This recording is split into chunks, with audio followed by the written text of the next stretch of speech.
ਤੁਹਾਡੀ ਮਰਜ਼ੀ ਆ ਜੀ।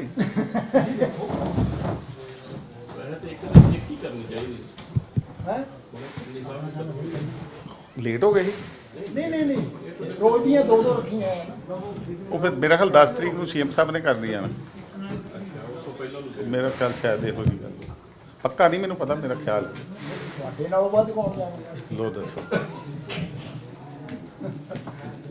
10 ਦਾ 11 ਵੀ ਹੋ ਸਕਦਾ, ਕੋਈ 12 ਵੀ ਹੋ ਸਕਦਾ, ਕੋਈ ਪਤਾ ਥੋੜੀ। ਕਰੀਏ ਸ਼ੁਰੂ।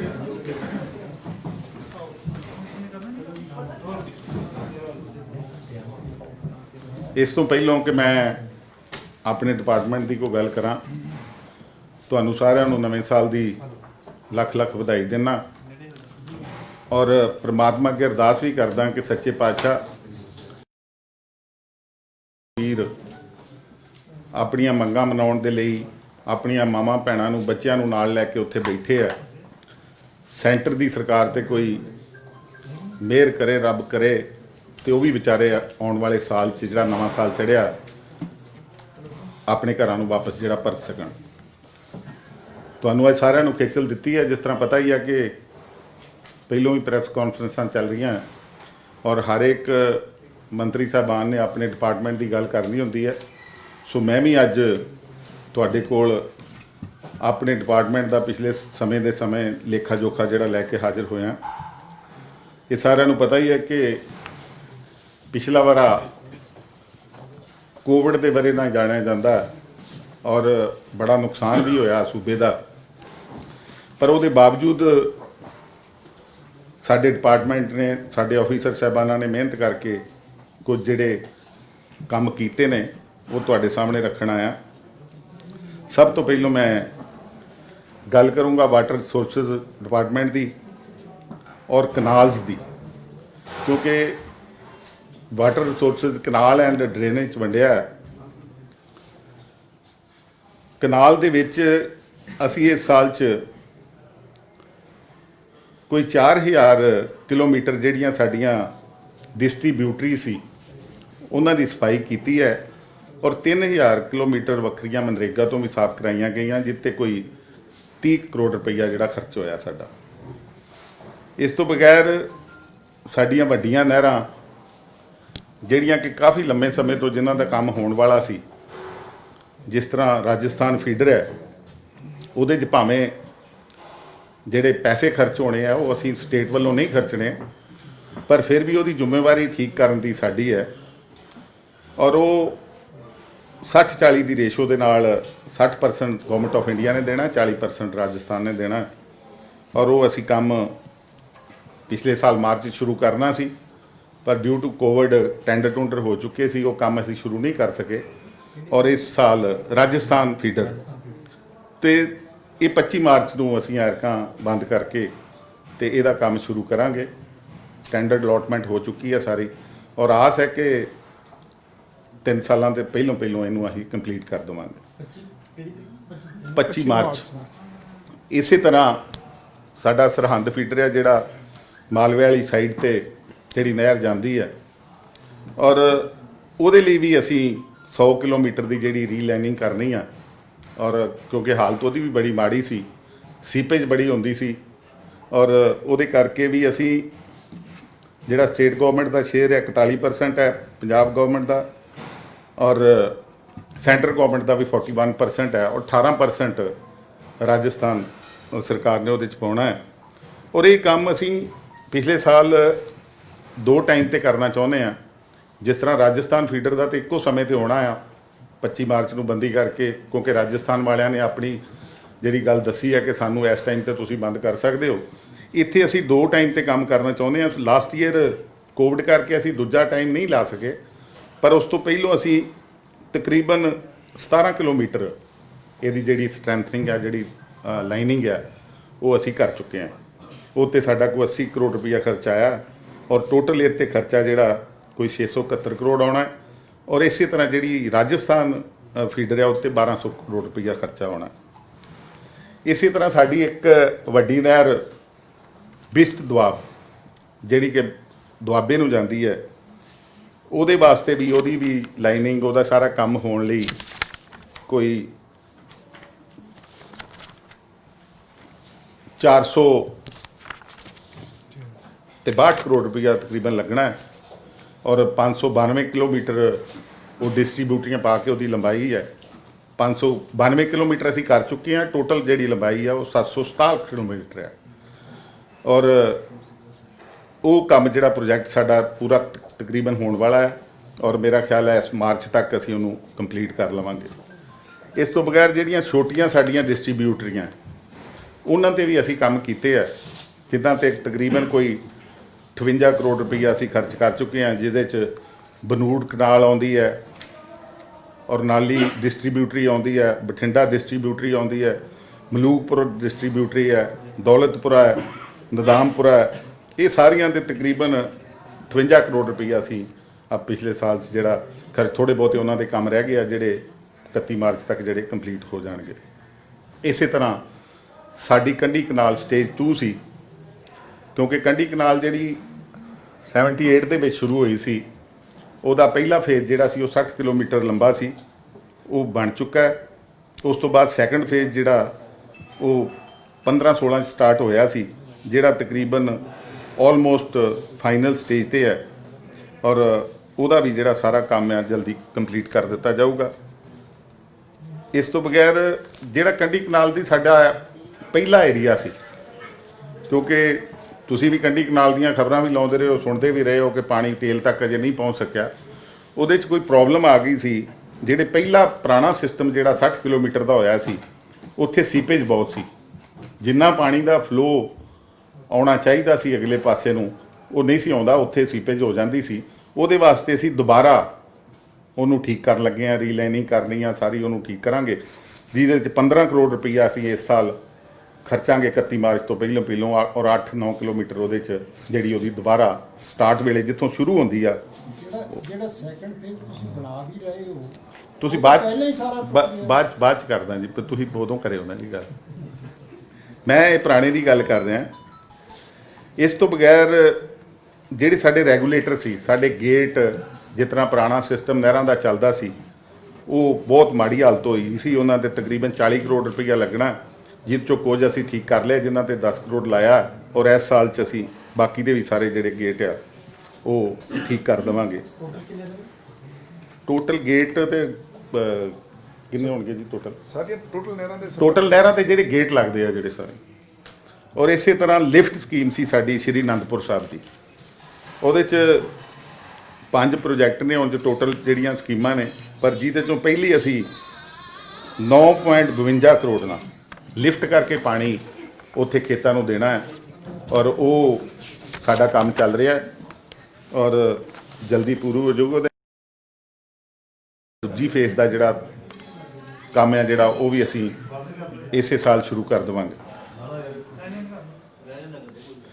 ਇਸੇ ਤਰ੍ਹਾਂ ਸਾਡਾ ਜਿਹੜਾ UBDC ਸਿਸਟਮ ਸੀ, ਜਿਹੜਾ ਕਿ ਮਾਝੇ ਦੇ ਵਿੱਚ ਹੈ ਔਰ ਜਦੋਂ ਦੀਆਂ ਨਹਿਰਾਂ ਬਣੀਆਂ ਨੇ, ਮੇਰਾ ਖਿਆਲ ਹੈ ਕਿ ਉੱਥੇ ਕਦੀ ਵੀ ਕੋਈ ਲਾਈਨਿੰਗ ਦਾ ਕੰਮ ਬਹੁਤ ਥੋੜਾ ਮਾਈਨਰ ਜਿਹਾ ਹੋਇਆ ਸੀ ਔਰ ਉੱਥੇ ਹਾਲਤ ਬੜੀ ਖਸਤਾ ਸੀ।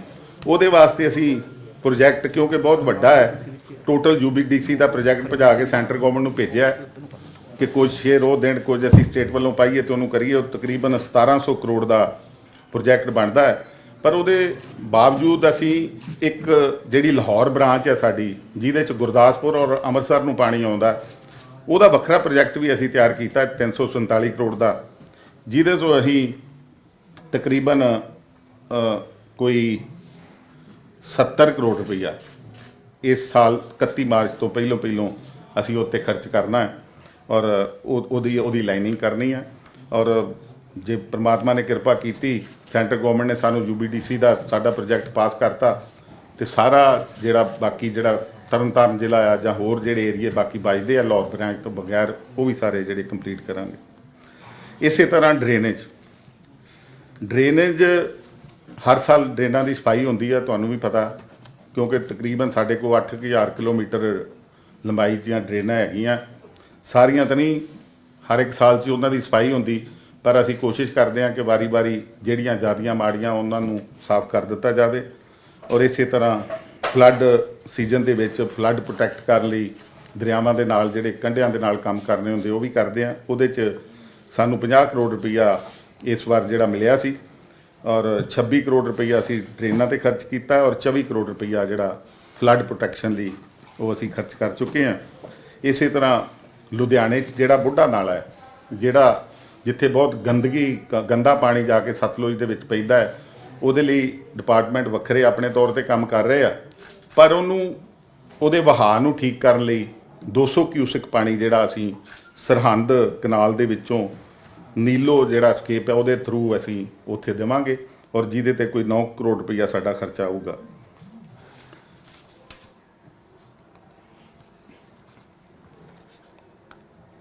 ਇਸੇ ਤਰ੍ਹਾਂ ਹੀ ਜਿਹੜੀ ਅਨੰਦਪੁਰ ਸਾਹਿਬ 'ਚ ਚਰਨ ਗੰਗਾ ਖੱਡ ਸੀ, ਉੱਥੇ ਸਟੇਡੀਅਮ ਦੇ ਵਿੱਚ ਪਾਣੀ ਸੀਪੇਜ ਹੋ ਕੇ ਚਲੇ ਜਾਂਦਾ ਸੀ, ਉਹਦੇ ਲਈ ਵੀ ਅਸੀਂ ਜਿਹੜਾ ਤਕਰੀਬਨ ਪੌਣੇ 2 ਕਰੋੜ ਰੁਪਈਆ ਖਰਚ ਕਰਕੇ ਉਹਨੂੰ ਠੀਕ ਥੋੜ੍ਹੇ ਸਮੇਂ ਦੇ ਵਿੱਚ ਉਹ ਹੋ ਜਾਣਾ।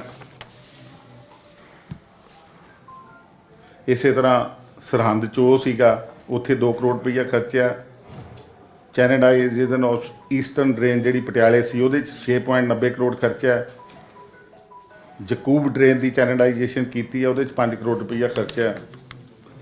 ਇਸ ਤਰ੍ਹਾਂ ਡਰੇਨੇਜ ਦੇ ਜਿਹੜੇ ਕੰਮ ਜਿੰਨੇ ਕੁ ਵੀ ਹੋ ਸਕਦੇ ਸੀ ਉਹ ਅਸੀਂ ਕੀਤੇ ਆ।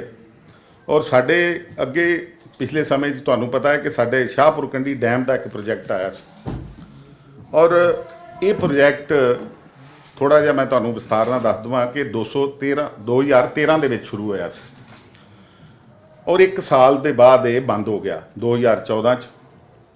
ਔਰ ਉਹਦਾ J&K ਦੇ ਨਾਲ ਕੋਈ ਇਸ਼ੂ ਸੀਗੇ ਛੋਟੇ ਜਿਹੇ, ਪਰ ਮੈਨੂੰ ਗੱਲ ਇਸ ਦਾ ਅਫਸੋਸ ਹੈ। ਅਫਸੋਸ ਇਸ ਕਰਕੇ ਕਹਿਣਾ ਚਾਹੁੰਦਾ ਕਿ ਉਹ ਜੇ ਉਸ ਵੇਲੇ ਦੀ ਸਰਕਾਰ ਇਹ ਕੋਸ਼ਿਸ਼ ਕਰਦੀ ਤੇ 2017 'ਚ ਇਹ ਕੰਪਲੀਟ ਹੋ ਜਾਣਾ ਸੀ, ਔਰ ਸਾਨੂੰ ਤਕਰੀਬਨ 800 ਕਰੋੜ ਰੁਪਈਆ ਸਾਲਾਨਾ ਜਿਹੜਾ ਇਸ ਪ੍ਰੋਜੈਕਟ ਤੋਂ ਜਿਹੜਾ ਫਾਇਦਾ ਪੰਜਾਬ ਨੂੰ ਹੋਣਾ ਸੀ, ਪਰ ਕਿਸੇ ਨੇ ਧਿਆਨ ਨਹੀਂ ਦਿੱਤਾ।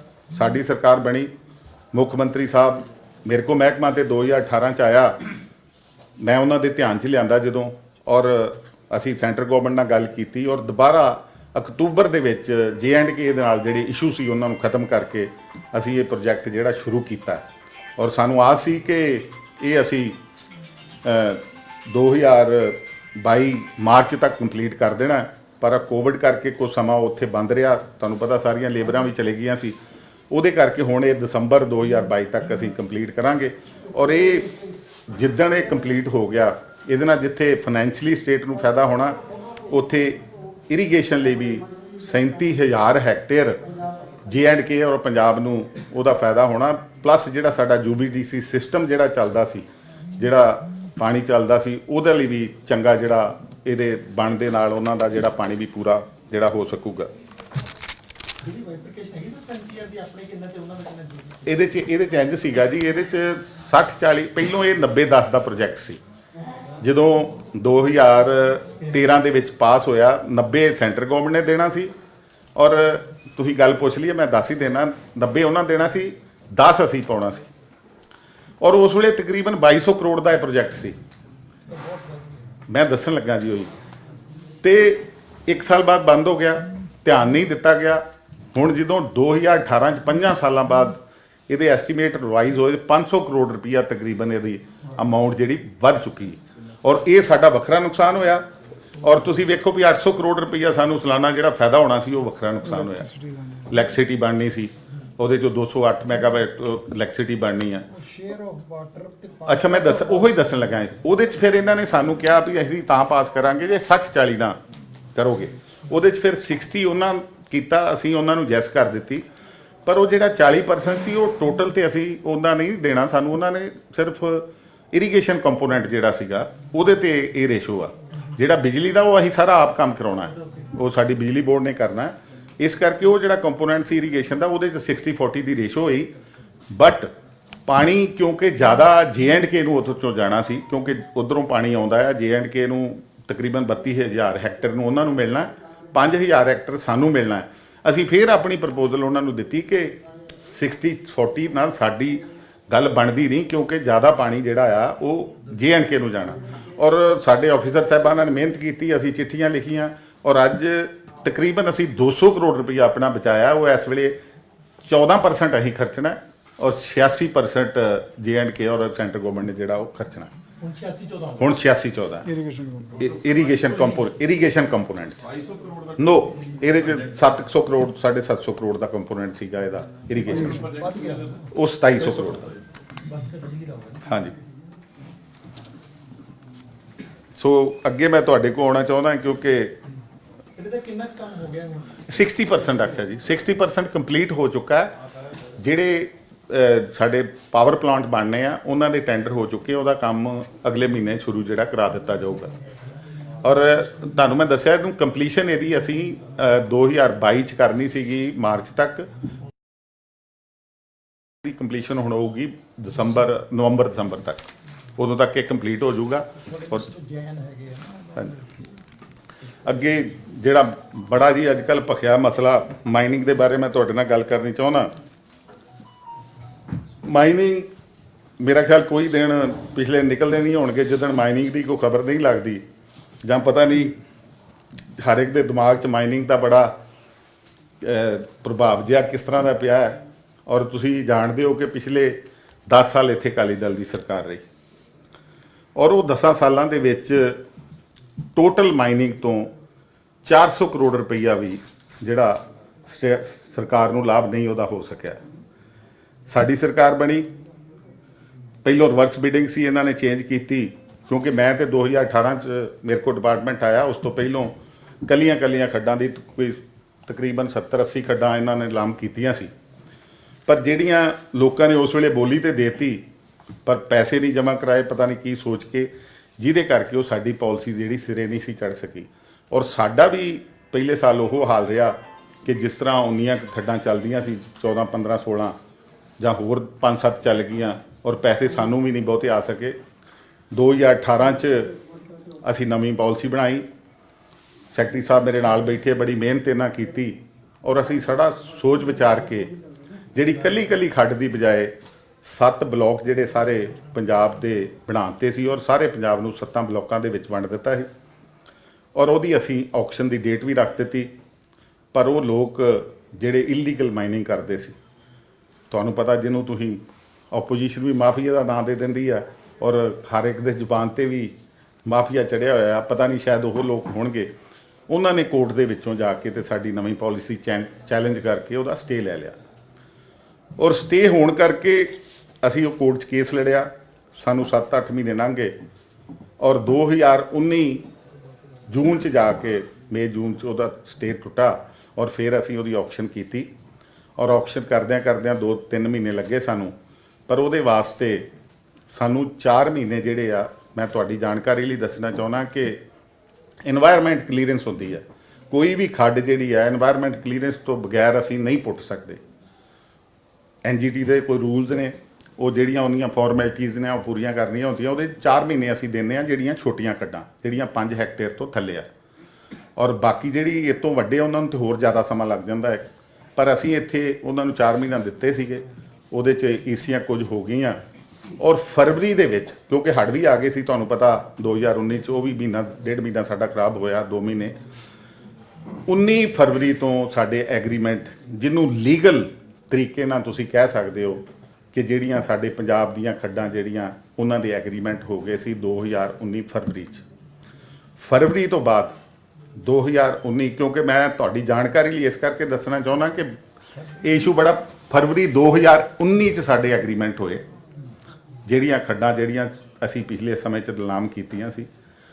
ਪਰ ਜਦੋਂ ਅਸੀਂ ਨਿਲਾਮੀ ਕਰਦੇ ਹਾਂ ਉਹਦੇ 'ਚ ਤਕਰੀਬਨ 25% ਜਿਹੜੀ ਬੈਂਕ ਗਰੰਟੀ ਦੇਣੀ ਪੈਂਦੀ ਹੈ ਪਹਿਲੋਂ, ਔਰ 25% ਉਹਨਾਂ ਨੂੰ ਐਡਵਾਂਸ ਜਮ੍ਹਾਂ ਕਰਾਉਣਾ ਪੈਂਦਾ।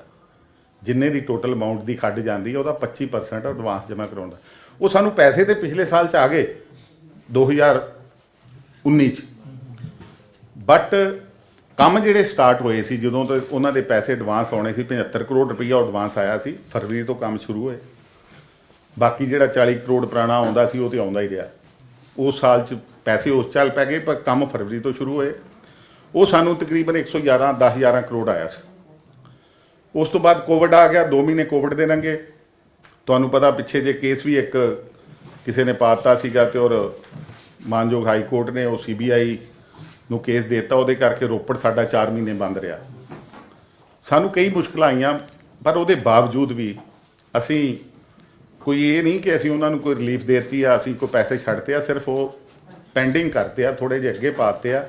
ਉਹਦੇ ਬਾਵਜੂਦ ਵੀ ਸਾਨੂੰ ਹੁਣ ਤੱਕ ਦਸੰਬਰ ਤੱਕ ਦਾ ਸਾਡਾ ਜਿਹੜਾ ਟਾਰਗੇਟ ਸੀਗਾ ਹੋਰ ਪੈਸੇ ਆਉਣ ਦਾ, ਉਹ ਕੋਈ 120 ਕਰੋੜ ਦੇ ਕਰੀਬ ਸੀ, 115 ਤੋਂ 20 ਕਰੋੜ ਦੇ, ਜਿਹਦੇ ਚੋਂ ਸਾਨੂੰ 91 ਕਰੋੜ ਰੁਪਈਆ ਜਿਹੜਾ ਆ ਚੁੱਕਾ ਹੈ ਦਸੰਬਰ ਤੱਕ। ਉਹਨਾਂ ਨੇ ਪੈਸੇ ਦਸੰਬਰ ਤੱਕ ਜਮ੍ਹਾਂ ਕਰਾਉਣੇ ਸੀ, ਪਰ ਕਿਉਂਕਿ ਕੋਈ ਟਾਈਮ ਥੋੜਾ ਲੇਟ ਹੋ ਗਏ, ਜਿਹਦੇ ਚੋਂ 12 ਕਰੋੜ ਰੁਪਈਆ ਉਹ ਜਮ੍ਹਾਂ ਕੱਲ ਤੱਕ ਕਰਾ ਚੁੱਕੇ ਆ, ਅੱਜ ਤੱਕ ਮੇਰੀ ਜੋ ਇਨਫੋਰਮੇਸ਼ਨ ਸੀ, ਔਰ 20 ਕਰੋੜ ਹੋਰ ਸਾਨੂੰ ਆ ਜਾਣਾ। ਅਪਰੋਕਸੀਮੇਟਲੀ 125 ਕਰੋੜ ਰੁਪਈਆ ਸਾਨੂੰ ਜਿਹੜਾ ਦਸੰਬਰ ਤੱਕ ਦਾ ਇਹ ਆ ਜਾਣਾ। 3 ਮਹੀਨੇ ਅਜੇ ਸਾਡੇ ਬਚਦੇ ਆ, ਔਰ 3 ਮਹੀਨਿਆਂ 'ਚ ਸਾਨੂੰ 75 ਕਰੋੜ ਰੁਪਈਆ ਸਾਨੂੰ ਆਸ ਹੈ 80 ਕਰੋੜ ਰੁਪਈਆ ਹੋਰ ਆਊਗਾ, ਔਰ ਤਕਰੀਬਨ 200-250 ਕਰੋੜ ਰੁਪਈਆ ਇਹ ਤੇ 75 ਕਰੋੜ ਰੁਪਈਆ ਸਾਡਾ ਜਿਹੜਾ ਐਡਵਾਂਸ ਸੀਗਾ ਪਾ ਕੇ ਤਕਰੀਬਨ ਅਸੀਂ ਸਾਲ ਦਾ ਸਾਡਾ ਟਾਰਗੇਟ 306 ਕਰੋੜ ਦਾ ਸੀ, ਵੀ 306 ਕਰੋੜ ਰੁਪਈਆ ਅਸੀਂ ਅਚੀਵ ਕਰਨਾ। ਤੁਸੀਂ ਉਹਦੇ 'ਚੋਂ ਕੋਵਿਡ ਦੇ ਕੱਢ ਲਓ, ਬਾਕੀ ਸਾਡੀ ਅਮਾਊਂਟ ਪਰੇਸ਼ਾਨੀਆਂ ਦੇ ਬਾਵਜੂਦ, ਕਿਉਂਕਿ ਪਰੇਸ਼ਾਨੀਆਂ ਮੈਂ ਇਸ ਕਰਕੇ ਕਹਿੰਦਾ ਕਿ ਕੋਈ ਦਿਨ ਐਸਾ ਖਾਲੀ ਨਹੀਂ ਸੀ ਜਾਂਦਾ, ਔਰ ਤੁਸੀਂ ਵੀ ਖਬਰਾਂ ਲਾਉਂਦੇ ਸੋ, ਔਰ ਕੋਰਟ ਦੇ ਵਿੱਚ ਕੇਸ ਕੋਈ ਨਾ ਕੋਈ ਪਿਆ ਹੁੰਦਾ ਸੀ। ਸਾਨੂੰ ਕੋਰਟ 'ਚ ਵੀ ਲੜਨਾ ਪੈਂਦਾ ਸੀ। ਠੇਕੇਦਾਰ ਜਿਨ੍ਹਾਂ ਨੇ ਸਰਕਾਰ ਨੂੰ ਪੈਸੇ ਦੇਣੇ ਸੀ ਕਮਾਈ ਕਰਕੇ, ਉਹ ਆਪਣੀ ਥਾਂ ਚੀਕਾਂ ਮਾਰਦੇ ਸੀ। ਮੈਂ ਤੁਹਾਨੂੰ ਵੀ ਇੱਕ ਬੇਨਤੀ ਕਰੂੰਗਾ ਕਿ ਤੁਸੀਂ ਸਾਰੇ ਬੜੇ ਸਤਿਕਾਰਯੋਗ ਬੈਠੇ ਹੋ, ਖਬਰਾਂ ਲਾਉਣਾ ਤੁਹਾਡਾ ਫਰਜ਼ ਹੈ, ਪਰ ਪਲੀਜ਼ ਥੋੜ੍ਹੇ ਜਿਹਾ ਵੇਰਵਾ ਪਤਾ ਕਰ ਲਿਆ ਕਰੋ। ਹੁਣ ਮਾਈਨਿੰਗ ਤੇ ਕਿਤੇ ਕਈ ਥਾਵਾਂ ਤੇ ਹੋ ਰਹੀ ਆ, ਅਜੇ ਆਪਾਂ ਨੂੰ ਪਤਾ ਹੀ ਨਹੀਂ, ਤੁਹਾਨੂੰ ਕਿਸੇ ਨੂੰ, ਮੇਰਾ ਖਿਆਲ ਸਾਰਿਆਂ ਨੂੰ ਪਤਾ ਹੀ ਨਹੀਂ ਹੋਣਾ ਕਿ ਕਿਹੜੀ ਖੱਡ ਲੀਗਲ ਆ ਕਿਹੜੀ ਨਹੀਂ। ਸਾਡੇ ਆਫੀਸਰ ਸਾਹਿਬਾਨਾਂ ਨੂੰ ਇਹਨਾਂ ਜ਼ਰੂਰ ਖਬਰ ਲਾਉਣ ਤੋਂ ਪਹਿਲਾਂ ਪੁੱਛ ਲਿਆ ਕਰੋ ਵੀ ਆਹ ਖੱਡ ਤੇ ਮਾਈਨਿੰਗ ਹੋ ਰਹੀ ਹੈ, ਇਹਦੇ ਬਾਰੇ ਸਾਨੂੰ ਦੱਸ ਦਿਓ, ਤੇ ਮੇਰਾ ਖਿਆਲ ਹੈ ਤੁਹਾਡੀਆਂ ਅੱਧੀਆਂ ਖਬਰਾਂ ਘੱਟ ਜਾਣਗੀਆਂ। ਹੁਣ ਇਹ ਵੇਖਣ ਵਾਲੀ ਗੱਲ ਹੈ ਕਿ ਕੌਣ ਲੋਕ ਆ ਜਿਹੜੇ ਕੋਰਟਾਂ 'ਚ ਜਾਂਦੇ ਆ। ਹੁਣ ਇਹ ਤੁਸੀਂ ਵੀ ਸੋਚਣਾ, ਔਰ ਮੈਂ ਵੀ ਤੁਹਾਨੂੰ ਦੱਸ ਦੇਣਾ ਚਾਹੁੰਦਾ, ਉਹ ਲੋਕ ਜਿਨ੍ਹਾਂ ਨੇ ਕੋਰਟਾਂ 'ਚ ਜਾ ਜਾ ਕੇ ਸਾਨੂੰ ਖਰਾਬ ਕਰਨ ਦੀ ਕੋਸ਼ਿਸ਼ ਕੀਤੀ, ਉਹਨਾਂ ਦੀ ਇੱਕੋ ਮਨਸਾ ਸੀ ਕਿ ਇਹ ਪਾਲਿਸੀ ਫੇਲ ਹੋਵੇ, ਔਰ ਇਹਦੇ ਤੇ ਸਰਕਾਰ ਫੇਲ ਹੋਵੇ, ਠੇਕੇਦਾਰ ਇੱਥੋਂ ਭੱਜ ਜਾਣ, ਤੇ ਜਿਸ ਤਰ੍ਹਾਂ ਸਾਨੂੰ ਪਹਿਲੋਂ ਮੌਜਾਂ ਲੱਗੀਆਂ ਹੈਗੀਆਂ ਉਸੇ ਤਰ੍ਹਾਂ ਲੱਗਦੀ ਰਹਿਣ। ਔਰ ਉਹ ਬੰਦੇ ਨੇ ਜਿਨ੍ਹਾਂ ਤੇ 5-5 6-6 ਮਾਈਨਿੰਗ ਦੇ ਪਰਚੇ ਹੋਏ ਆ, ਉਹਨਾਂ ਲੋਕਾਂ ਨੇ ਜਾ ਕੇ ਕੋਰਟ 'ਚ ਕੇਸ ਪਾਏ, ਔਰ ਜਿਹੜੀਆਂ ਤੁਹਾਡੇ ਕੋਲ ਵੀ ਖਬਰਾਂ ਲਵਾਉਂਦੇ ਆ ਜਾਂ ਚੈਨਲਾਂ ਦੇ ਵਿੱਚ ਵੀ ਆਉਂਦੀਆਂ, ਉਹ ਕਿਉਂਕਿ ਉੱਥੇ ਮਸ਼ੀਨ ਲੱਗੀ ਹੈ, ਟਰੱਕ ਲੱਗੇ ਆ, ਉਹ ਤੇ ਵੇਖ ਕੇ ਆ ਹੀ ਜਾਣਾ ਵੀ ਇੱਥੇ ਮਾਈਨਿੰਗ ਹੋ ਰਹੀ ਹੈ, ਪਰ ਇਹ ਜ਼ਰੂਰੀ ਨਹੀਂ ਕਿ ਉਹ ਮਾਈਨਿੰਗ ਇਲੀਗਲ ਆ। ਸਰ ਸੌਰੀ ਵਿੱਚ ਰੋਕ ਰਿਹਾ ਤੁਹਾਨੂੰ, ਤੁਸੀਂ ਮੀਡੀਆ ਤੇ ਸਵਾਲ ਚੁੱਕੇ ਹੈ, ਹੋ ਸਕਦਾ ਮਾਈਨਿੰਗ ਲੀਗਲ ਹੋ ਰਹੀ ਹੋਵੇ, ਪਰ ਜਦੋਂ ਮੀਡੀਆ ਜਾਂਦਾ ਮੀਡੀਆ ਤੇ ਹਮਲੇ ਕਿਉਂ ਕੀਤੇ ਜਾਂਦੇ ਆ ਜੇ ਮਾਈਨਿੰਗ ਲੀਗਲ ਹੈ? ਮੈਨੂੰ ਕਰ ਲੈਣ ਦਿਓ, ਮੈਂ ਤੁਸੀਂ ਬਾਅਦ ਮੈਨੂੰ ਸਵਾਲ ਕਰ ਲਿਓ। ਸੋ ਮਾਈਨਿੰਗ ਬਾਰੇ ਮੈਂ ਤੁਹਾਨੂੰ ਦੱਸਿਆ। ਇਸੇ ਤਰ੍ਹਾਂ ਸਾਡਾ ਇੱਕ ਖਾਲਾਂ ਦਾ ਪ੍ਰੋਜੈਕਟ ਸੀਗਾ, ਜਿਹੜੇ ਖਾਲ ਅਸੀਂ ਪੱਕੇ ਕਰਨੇ ਸੀ ਕੋਟਲਾ ਬ੍ਰਾਂਚ 'ਚ, ਉਹਦੇ 'ਚ ਅਸੀਂ ਪੱਕੇ ਕਰਨ ਜਾ ਰਹੇ ਹਾਂ ਉਹਨਾਂ ਨੂੰ, ਔਰ ਉਹਦੇ ਤੇ ਸਾਡਾ 477 ਕਰੋੜ ਰੁਪਈਆ ਜਿਹੜਾ ਉਹਦੀ ਲਾਗਤ ਆਉਣੀ ਹੈ, ਜਿਹੜਾ 21-22 ਦੇ ਵਿੱਚ ਅਸੀਂ ਸਾਰਾ ਜਿਹੜਾ ਟੀਚਾ ਆਪਾਂ ਪੂਰਾ ਕਰ ਲਵਾਂਗੇ, ਔਰ ਉਹਦੇ 'ਚ 1,42,658 ਹੈਕਟੇਅਰ ਰਕਬੇ ਨੂੰ ਇਹਦੀਆਂ ਜਿਹੜੀਆਂ ਸਹੂਲਤਾਂ ਜਿਹੜੀਆਂ ਸਿੰਚਾਈ ਦੀਆਂ ਉਹ ਪ੍ਰਾਪਤ ਹੋਣਗੀਆਂ। ਇਸੇ ਤਰ੍ਹਾਂ ਸਾਡੇ ਪੰਜਾਬ ਦੇ 6 ਬਲਾਕਾਂ 'ਚ 72 ਅਸੀਂ ਟਿਊਬਵੈੱਲ ਦੇ ਰਹੇ ਹਾਂ, ਜਿਹੜਾ ਕੰਢੀ ਕਨਾਲ ਵਾਲੇ ਪਾਸੇ ਦਾ ਏਰੀਆ ਹੈ, ਔਰ ਉਹਦੇ 'ਚ ਤਕਰੀਬਨ 30.21 ਕਰੋੜ ਰੁਪਈਆ ਲਾਗਤ ਆਉਣਾ ਹੈ, ਜਿਹੜਾ ਕੰਮ ਚੱਲ ਰਿਹਾ, ਔਰ ਆਉਣ ਵਾਲੇ ਟਾਈਮ ਦੇ ਵਿੱਚ 502 ਨਵੇਂ ਟਿਊਬਵੈੱਲ ਲਾਉਣ ਦੀ ਸਾਡੀ ਪ੍ਰਪੋਜ਼ਲ ਹੈ, ਜਿੱਥੇ 195 ਕਰੋੜ ਰੁਪਈਆ ਖਰਚਾ ਆਊਗਾ, ਔਰ ਉਹਦੇ ਨਾਲ ਕਾਫੀ ਰਕਬੇ ਨੂੰ ਉੱਥੇ ਜਿਹੜਾ ਉਹਨਾਂ ਨੂੰ ਵੀ ਸਿੰਚਾਈ ਜਿਹੜੀ ਆ ਉਹ ਮਿਲ ਸਕੂਗੀ। ਸੋ ਇਹ ਸਾਡੀਆਂ ਜਿਹੜੀਆਂ ਇਸ ਆਪਣੇ ਇਰੀਗੇਸ਼ਨ ਡਿਪਾਰਟਮੈਂਟ ਦੀਆਂ ਜਿਹੜੀਆਂ ਅਚੀਵਮੈਂਟਾਂ ਸੀ, ਜਿਹੜੀਆਂ ਕੰਮ ਅਸੀਂ ਕੀਤੇ ਨੇ। ਇਸੇ ਤਰ੍ਹਾਂ ਡੀਸਿਲਟਿੰਗ, ਤੁਹਾਨੂੰ ਪਤਾ 19 ਦੇ ਵਿੱਚ ਹੜ੍ਹ ਆ ਗਿਆ ਸੀ ਔਰ ਮੁੱਖ ਮੰਤਰੀ ਸਾਹਿਬ ਨੇ ਉਸ ਵੇਲੇ ਮੌਕੇ ਤੇ ਵੀ ਗਏ ਸੀਗੇ, ਮੈਂ ਵੀ ਉਹਨਾਂ ਦੇ ਨਾਲ ਗਿਆ ਸਾਂ।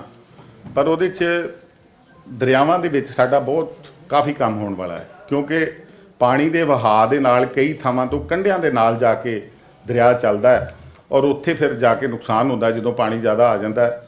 ਉਹਦੇ ਵਾਸਤੇ ਸਾਡੀ ਪ੍ਰਪੋਜ਼ਲ ਸੀ, ਮੁੱਖ ਮੰਤਰੀ ਸਾਹਿਬ ਨੇ ਵੀ ਉਸ ਵੇਲੇ ਐਲਾਨ ਕੀਤਾ ਕਿ ਅਸੀਂ ਡੀਸਿਲਟਿੰਗ ਕਰਾਂਗੇ ਔਰ ਅਸੀਂ ਉਹ ਡੀਸਿਲਟਿੰਗ ਦਾ ਪਿਛਲੀ ਕੈਬਨਿਟ ਦੇ ਵਿੱਚ ਥੋੜ੍ਹਾ ਸਮਾਂ ਪਹਿਲੋਂ ਪਾਸ ਹੋਇਆ ਹੈ ਕੇਸ ਔਰ ਡੀਸਿਲਟਿੰਗ ਕਰਨ ਜਾ ਰਹੇ ਹਾਂ। ਔਰ ਡੀਸਿਲਟਿੰਗ ਦੇ ਵਿੱਚ ਵੀ ਅਸੀਂ ਕੋਈ ਵਾਧੂ ਸਰਕਾਰ ਤੇ ਬੋਝ ਨਹੀਂ ਪੈਣਾ, ਕੋਈ ਨਵੇਂ ਕੰਟਰੈਕਟਰ ਨਹੀਂ ਲੈ ਕੇ ਆਏ ਜਿਹੜੇ ਮਾਈਨਿੰਗ ਕਰਦੇ ਸੀ, ਕਿਉਂਕਿ ਮਟੀਰੀਅਲ ਦੇ ਹਿਸਾਬ ਨਾਲ ਅਸੀਂ ਉਹਨਾਂ ਨੂੰ ਮਾਈਨਿੰਗ ਕਰਨ ਲਈ ਇਜਾਜ਼ਤ ਦਿੱਤੀ ਹੈ। ਮਟੀਰੀਅਲ ਦੇ ਹਿਸਾਬ ਨਾਲ ਉਹਨਾਂ ਸਾਨੂੰ ਪੈਸੇ ਦੇਣੇ ਆ ਔਰ ਉਹਦੇ 'ਚ ਅਸੀਂ ਦੋ ਫਾਇਦੇ ਆਪਣੇ ਕੀਤੇ ਕਿ ਇੱਕ ਤੇ ਅਸੀਂ ਅਮਾਊਂਟ ਉਹਨਾਂ ਨੂੰ ਹੋਰ ਕੋਈ ਨਹੀਂ ਦੇਣੀ, ਦੂਜੀ ਉਹ ਡੀਸਿਲਟਿੰਗ ਕਰਨਗੇ ਤੇ ਉੱਥੋਂ ਜਿੰਨੀ ਡੀਸਿਲਟਿੰਗ ਚੋਂ ਮਾਈਨਿੰਗ ਤੋਂ ਉਹਨਾਂ ਦੀ ਰੇਤ ਜਾਂ ਬਜਰੀ ਜੋ ਵੀ ਨਿਕਲੂਗਾ ਉਹ ਉਹਨਾਂ ਦੇ ਪਹਿਲੇ ਜਿਹੜੇ ਕੰਮ ਚੋਂ ਉਹ ਮਾਈਨਸ ਕਰ ਦਿੱਤੀ ਜਾਊਗੀ ਔਰ ਸਾਡਾ ਵੀ ਉਹਦੇ 'ਚ ਫਾਇਦਾ ਹੋ ਜਾਊਗਾ। ਚੱਲੇ ਇਹਦੇ 'ਚ ਵੀ ਤੁਹਾਨੂੰ ਮੈਂ ਦੱਸ ਦਿੰਦਾ ਕਿ ਕੋਈ ਮਿਹਰਬਾਨ ਨੇ PIL ਪਾਤੀ ਹੈ ਕੋਰਟ 'ਚ ਕਿ ਇਹ ਵੀ ਡੀਸਿਲਟਿੰਗ ਨਹੀਂ ਹੋਣੀ ਚਾਹੀਦੀ ਹੈ। ਮਤਲਬ ਪਤਾ ਨਹੀਂ ਕੀ ਲੋਕਾਂ ਨੂੰ ਹੋਇਆ ਔਰ ਜਿਹੜੇ ਚੰਗੇ ਕੰਮ ਕਰਨ ਦੀ ਕੋਸ਼ਿਸ਼ ਕਰਦੇ ਆ ਉਹਦੇ 'ਚ ਵੀ ਵਿਘਨ ਪਾਉਣ ਦੀ ਕੋਸ਼ਿਸ਼ ਕਰਦੇ ਆ, ਪਰ ਚਲੋ ਉਹ ਸਿਰੇ ਚੜੂਗਾ ਔਰ ਇਹਦੇ ਨਾਲ ਸਾਨੂੰ ਜਿਹੜਾ ਹੜ੍ਹ ਆਉਂਦੇ ਸੀ ਉਹਨਾਂ ਦੇ ਵਿੱਚ ਵੀ ਆਉਣ ਵਾਲੇ ਸਮੇਂ 'ਚ ਕਾਫੀ ਜਿਹੜੀ ਮਦਦ ਮਿਲੂਗੀ। ਬਾਕੀ ਜਿਹੜਾ ਮਾਈਨਿੰਗ ਦਾ ਕੰਮ ਚੱਲਦਾ ਸੀ ਉਹਦੇ 'ਤੇ ਵੈਬ ਪੋਰਟਲ ਅਸੀਂ ਸ਼ੁਰੂ ਕਰਨ ਜਾ ਰਹੇ ਹਾਂ ਜਲਦੀ। ਉਹਦੇ 'ਚ ਆ ਜਿਹੜੀਆਂ ਰੌਲਾ ਪੈਂਦਾ ਸੀ ਸਾਨੂੰ ਵੀ ਪਤਾ ਹੋਊਗਾ ਕਿੱਥੋਂ ਟਰੱਕ ਨਿਕਲਿਆ, ਕਿੱਥੋਂ ਜਾ ਰਿਹਾ, ਇਹ ਸਾਰੀਆਂ ਚੀਜ਼ਾਂ ਦਾ ਪਤਾ ਲੱਗ ਜੂਗਾ। ਇਹ ਤਕਰੀਬਨ ਜਲਦੀ ਅਸੀਂ ਇਹਨੂੰ ਲਾਗੂ ਕਰ ਦੇਣਾ ਔਰ ਇਸੇ ਤਰ੍ਹਾਂ ਇਹ ਸਾਡੇ ਵਾਟਰ ਸੋਰਸਸ ਦੀਆਂ ਔਰ ਮਾਈਨਿੰਗ ਦੀਆਂ ਜਾਂ ਸਾਡੀਆਂ ਜਿਹੜੀਆਂ ਡੀਸਿਲਟਿੰਗ ਦੀਆਂ ਮੈਂ ਗੱਲਾਂ ਤੁਹਾਡੇ ਨਾਲ ਸਾਂਝੀਆਂ ਕੀਤੀਆਂ। ਹੁਣ ਮੈਂ ਹਾਊਸਿੰਗ ਡਿਪਾਰਟਮੈਂਟ ਦੇ ਕੁਝ ਪੁਆਇੰਟ ਤੁਹਾਨੂੰ ਦੱਸਣਾ ਚਾਹੁੰਦਾ ਜਿਹੜੇ ਕਿ ਸਾਡੇ ਮਹਿਕਮੇ ਨੇ ਇਸ ਸਾਲ ਦੇ ਵਿੱਚ ਪਿਛਲੇ ਸਮੇਂ 'ਚ ਕੀਤੇ ਆ। ਸਭ ਤੋਂ ਪਹਿਲੋਂ ਤੇ ਤੁਹਾਨੂੰ ਪਤਾ ਹੈ ਕਿ ਸਾਡੀ ਲੈਂਡ ਪੂਲਿੰਗ ਸਕੀਮ ਸੀ, ਉਹਦੇ ਵਿੱਚ ਅਸੀਂ ਕੋਈ ਐਕਵਾਇਰ ਨਹੀਂ ਸੀ ਕਰਦੇ ਪੈਸੇ ਖਰਚ ਕੇ ਜਗ੍ਹਾ, ਲੈਂਡ ਪੂਲਿੰਗ ਦੇ ਵਿੱਚ ਲੋਕਾਂ ਨੂੰ ਲੈ ਕੇ ਆਉਂਦੇ ਸਾਂ ਔਰ ਲੋਕ ਸਾਡੇ ਨਾਲ ਕੰਪਰੋਮਾਈਜ਼ ਕਰਕੇ ਲੈਂਡ ਪੂਲਿੰਗ ਦੇ ਵਿੱਚ ਆਉਂਦੇ ਸੀ ਔਰ ਅਸੀਂ ਉਹਦੀ ਡਿਵੈਲਪਮੈਂਟ ਕਰਦੇ ਸਾਂ, ਉਸ ਸੈਕਟਰ ਦੀ ਉਹਨੂੰ ਤਿਆਰ ਕਰਦੇ ਸਾਂ, ਉਹਨੂੰ ਵੇਚਦੇ ਸਾਂ ਔਰ ਜਿਹੜੇ ਲੋਕਾਂ ਦੀ ਜ਼ਮੀਨ ਸੀ ਉਹਦੇ 'ਚ ਉਹਨਾਂ ਨੂੰ 1000 ਗਜ ਰੈਜ਼ੀਡੈਂਸ਼ੀਅਲ ਏਰੀਆ 'ਚ ਔਰ 121 ਗਜ ਜਿਹੜਾ ਸੀਗਾ ਉਹ ਅਸੀਂ ਕਮਰਸ਼ੀਅਲ ਉਹਨਾਂ ਨੂੰ ਦਿੰਦੇ ਸਾਂ 1 ਏਕੜ ਦੇ ਪਿੱਛੇ। ਪਿਛਲੇ ਸਮੇਂ 'ਚ ਕੰਮ ਚੱਲਦਾ ਰਿਹਾ, ਉਹਨਾਂ ਨੇ ਲੋਕਾਂ ਨੇ ਸਾਨੂੰ ਸਾਰਿਆਂ ਨੇ ਆ ਕੇ ਮਿਲ ਕੇ, ਕਿਉਂਕਿ ਅਸੀਂ 5000 ਏਕੜ ਜਿਹੜਾ ਸਾਡਾ ਏਰੀਆ ਰਿਜ਼ਰਵ ਰੱਖਿਆ ਸੀਗਾ, ਜਿਹੜਾ 에ਅਰਪੋਰਟ ਤੋਂ ਜਿਹੜੀ ਬਨੂੜ ਨੂੰ ਖਰੜ ਨੂੰ ਰੋਡ ਨੂੰ ਜਾਂਦੀ ਹੈ ਜਿਹੜੀ ਰੋਡ ਉਹਦੇ ਅਗਲੇ ਪਾਸੇ ਦਾ ਕਿ ਜਿੱਥੇ ਰੈਜ਼ੀਡੈਂਸ਼ੀਅਲ ਜ਼ੋਨ ਬਣਾਉਣਾ ਹੈ ਅਸੀਂ, ਤੇ ਉਹਦੇ ਵਾਸਤੇ ਫਿਰ ਲੋਕਾਂ ਦੀ ਇਹ ਡਿਮਾਂਡ ਸੀਗੀ ਕਿ ਸਾਨੂੰ ਘੱਟ ਮਿਲਦਾ ਆ, ਰੇਟ ਇੱਥੇ ਜ਼ਿਆਦਾ ਆ। ਫਿਰ ਅਸੀਂ ਉਹਨਾਂ ਵਾਸਤੇ ਲੋਕਾਂ ਦੀ ਸਹੂਲਤ ਲਈ ਜਿਹੜੀ ਪਾਲਿਸੀ ਪਹਿਲੀ 1000 ਗਜ ਤੇ 121 ਗਜ ਦੀ ਸੀ ਉਹਨੂੰ ਅਸੀਂ 1000 ਗਜ ਤੇ ਰੈਜ਼ੀਡੈਂਸ਼ੀਅਲ ਦਾ ਰੱਖਿਆ, ਪਰ 200 ਗਜ ਉਹਨਾਂ ਨੂੰ ਕਮਰਸ਼ੀਅਲ ਆਉਣ ਵਾਲੇ ਸਮੇਂ 'ਤੇ ਜਿਹੜੀ ਅਸੀਂ ਐਕਵਾਇਰ ਕਰਨੀ ਆ ਉਹਦਾ ਦਿੱਤਾ ਜਾਇਆ ਕਰੂਗਾ। ਇਸੇ ਤਰ੍ਹਾਂ ਸਾਡਾ ਜਿਹੜਾ ਨਿਊ ਚੰਡੀਗੜ੍ਹ ਏਰੀਆ ਸੀ, ਇੱਥੇ 100 ਏਕੜ ਤੋਂ ਘੱਟ ਪ੍ਰੋਜੈਕਟ ਨਹੀਂ ਸੀ ਚੱਲ ਸਕਦਾ ਔਰ ਅਸੀਂ ਉਹਦੇ ਵਾਸਤੇ ਵੀ ਹੁਣ ਜਿਹੜਾ ਇੱਕ ਮੀਟਿੰਗ ਸਾਡੀ ਹੋਣੀ ਆ, ਇੱਕ ਹੋ ਚੁੱਕੀ ਆ ਹਾਊਸਿੰਗ ਦੀ, ਉਹਦੇ 'ਚ ਅਸੀਂ 50 ਏਕੜ ਔਰ ਅਫੋਰਡੇਬਲ ਲਈ 25 ਏਕੜ ਉਹ ਜਿਹੜੀ ਸਕੀਮ ਲੈ ਕੇ ਆ ਰਹੇ ਹਾਂ, ਕਿਉਂਕਿ ਆਮ ਲੋਕ ਵੀ ਉੱਥੇ ਜਗ੍ਹਾ ਲੈ ਕੇ ਜਿਹੜੀ ਆ ਉਹ ਆਪਣਾ ਕੰਮ ਕਰ ਸਕਣ, ਕਿਉਂਕਿ ਜਗ੍ਹਾ ਡਿਵੈਲਪਮੈਂਟ ਬਹੁਤ ਉੱਥੇ ਸਲੋ ਚੱਲ ਰਹੀ ਸੀ। 4-5 ਵੱਡੀਆਂ ਪਾਰਟੀਆਂ ਸੀ ਜਿਨ੍ਹਾਂ ਨੇ ਕੰਮ ਕੀਤੇ ਸੀ ਔਰ ਜਗ੍ਹਾ ਅਜੇ ਬਚੀ ਬੜੀ ਸੀ। ਇਸ ਕਰਕੇ ਸਾਨੂੰ ਆਸ ਹੈ ਕਿ ਜਿਸ ਤਰ੍ਹਾਂ ਉੱਥੇ ਲੋਕਾਂ ਦਾ ਝੁਕਾਅ ਹੋਇਆ, ਥੋੜ੍ਹੇ ਸਮੇਂ ਦੇ ਵਿੱਚ ਹੀ ਇਹ ਸਾਰਾ ਏਰੀਆ ਜਿਹੜਾ ਚੰਗੀ ਤਰ੍ਹਾਂ ਜਿਹੜਾ ਡਿਵੈਲਪ ਹੋ ਜਾਊਗਾ।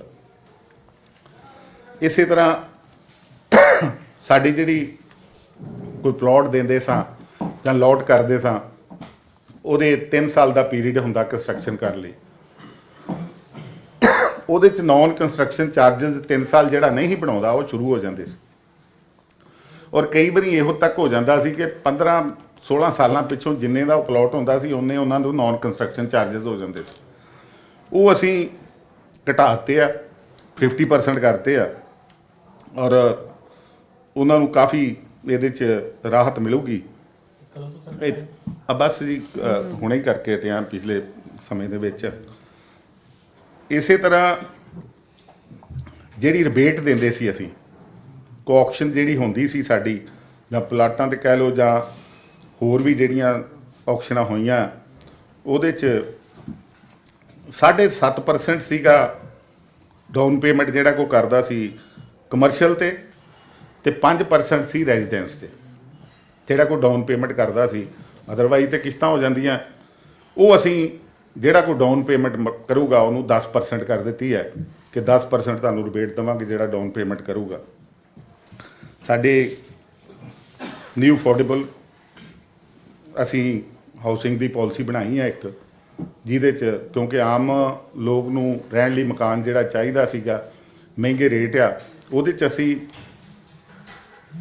25 ਏਕੜ ਤੱਕ ਜਿਹੜਾ ਇਹ ਤੇ ਨਿਊ ਚੰਡੀਗੜ੍ਹ ਕੀਤਾ, ਬਾਕੀ ਪਹਿਲਾਂ ਹੀ ਸੀਗੇ।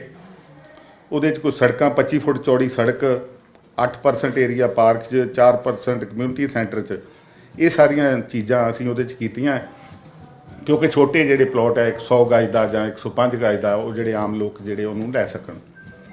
ਉਹਦੇ ਬੇਸ 'ਤੇ ਸਾਡੇ ਕੋਲ ਕੁਝ ਗੱਲਾਂ ਹੋਰ ਸਾਹਮਣੇ ਆਈਆਂ ਔਰ ਹਰ ਇੱਕ ਦੇ ਮਨ 'ਚ ਸੀਗਾ, ਕਈਆਂ ਨੇ ਸਾਨੂੰ ਆ ਕੇ ਦੱਸਿਆ ਵੀ ਆ ਕਿ ਸੜਕ ਜਿਹੜੀ ਆ 25 ਫੁੱਟ ਦੀ ਬਜਾਏ 30 ਫੁੱਟ ਕਰ ਦਿਓ।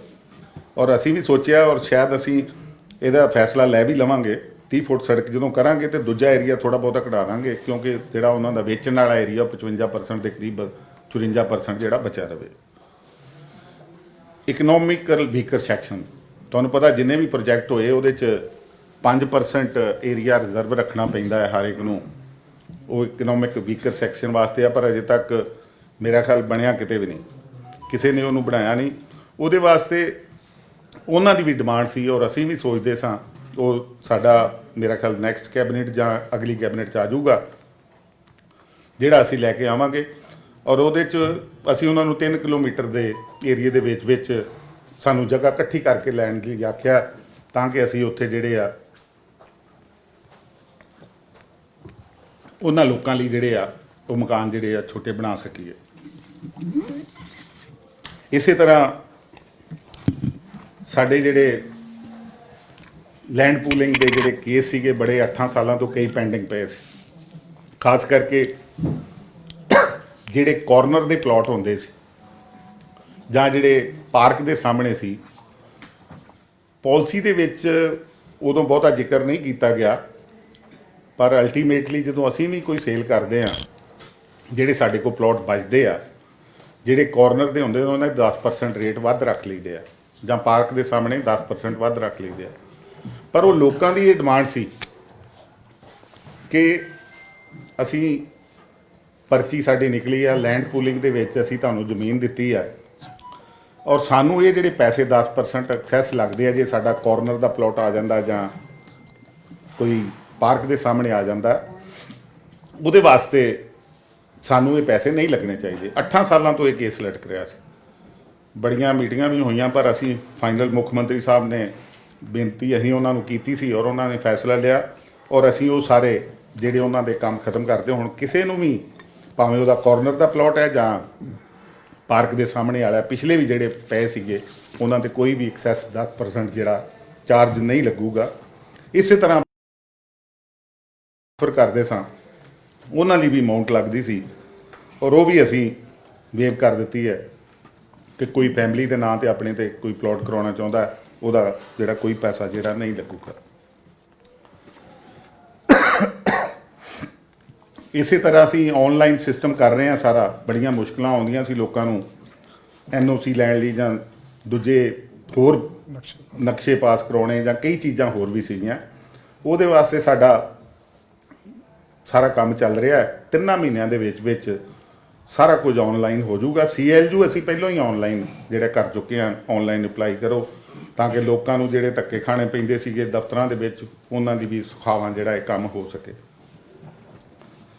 ਇਸੇ ਤਰ੍ਹਾਂ ਜਿਸ ਤਰ੍ਹਾਂ ਮੈਂ ਤੁਹਾਨੂੰ ਪਹਿਲਾਂ ਦੱਸਿਆ ਕਿ ਤਕਰੀਬਨ 5000 ਏਕੜ ਅਸੀਂ ਜਿਹੜੀ 에ਅਰਪੋਰਟ ਤੋਂ ਉੱਧਰ ਨੂੰ ਸੜਕ ਜਾਂਦੀ ਹੈ, ਉਹ ਮਾਸਟਰ ਪਲਾਨ ਦੇ ਵਿੱਚ ਸਾਡਾ ਰੈਜ਼ੀਡੈਂਸ਼ੀਅਲ ਜ਼ੋਨ ਅਸੀਂ ਬਣਾਇਆ ਸੀ, ਜਿਹਦੇ ਵਿੱਚੋਂ 1700 ਏਕੜ ਅਸੀਂ ਹੁਣ ਜਿਹੜਾ ਉਹਨੂੰ ਡਿਵੈਲਪ ਕਰਨ ਜਾ ਰਹੇ ਹਾਂ, ਜਿਹਦੇ ਵਾਸਤੇ ਮੈਂ ਤੁਹਾਨੂੰ ਪਹਿਲਾਂ ਦੱਸਿਆ ਕਿ 200 ਗਜ ਤੇ 1000 ਗਜ ਜਿਹੜਾ ਉਹਨਾਂ ਨੂੰ ਆਉਣ ਵਾਲੇ ਸਮੇਂ ਦੇਵਾਂਗੇ। ਇਹ ਇਹਦੇ 'ਚ ਹੀ ਸੀਗਾ, ਰੈਟਰੋਪੋਲਿਸ ਇਹਦਾ ਨਾਂ ਰੱਖਿਆ ਗਿਆ।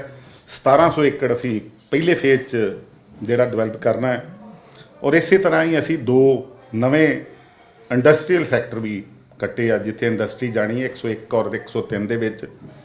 ਉੱਥੇ ਸਾਡੇ ਕੋਲ ਤਕਰੀਬਨ 700 ਏਕੜ ਲੈਂਡ ਸੀਗੀ, ਜਿਹਦੇ 'ਚ 500 ਏਕੜ ਅਸੀਂ ਆਪ ਕੱਟਾਂਗੇ, ਔਰ ਉਹਦੇ ਵਿੱਚ ਜਿਹੜੀ ਇੱਕ ਸੜਕ ਆਉਂਦੀ ਸੀ ਉਹ ਤੋਂ ਅਗਲੇ ਪਾਸੇ 200 ਏਕੜ ਹੋਰ ਸੀ। ਉਹਦੇ 'ਚ ਕਈ ਡਿਮਾਂਡ ਸੀਗੀਆਂ ਪ੍ਰਾਈਵੇਟ ਲੋਕਾਂ ਦੀਆਂ ਵੀ, ਔਰ ਵੱਡੀ ਇੰਡਸਟਰੀ ਉੱਥੇ ਲਾਉਣੀ ਚਾਹੁੰਦੇ ਸੀ, ਉਹ ਅਸੀਂ ਪ੍ਰਾਈਵੇਟਲੀ ਕਰ ਦਿੱਤੀ ਹੈ ਕਿ 200 ਏਕੜ ਉਹ ਪ੍ਰਾਈਵੇਟ ਆਪਣੀ, ਭਾਵੇਂ 5 ਏਕੜ ਲੈ ਲੇ 10 ਏਕੜ।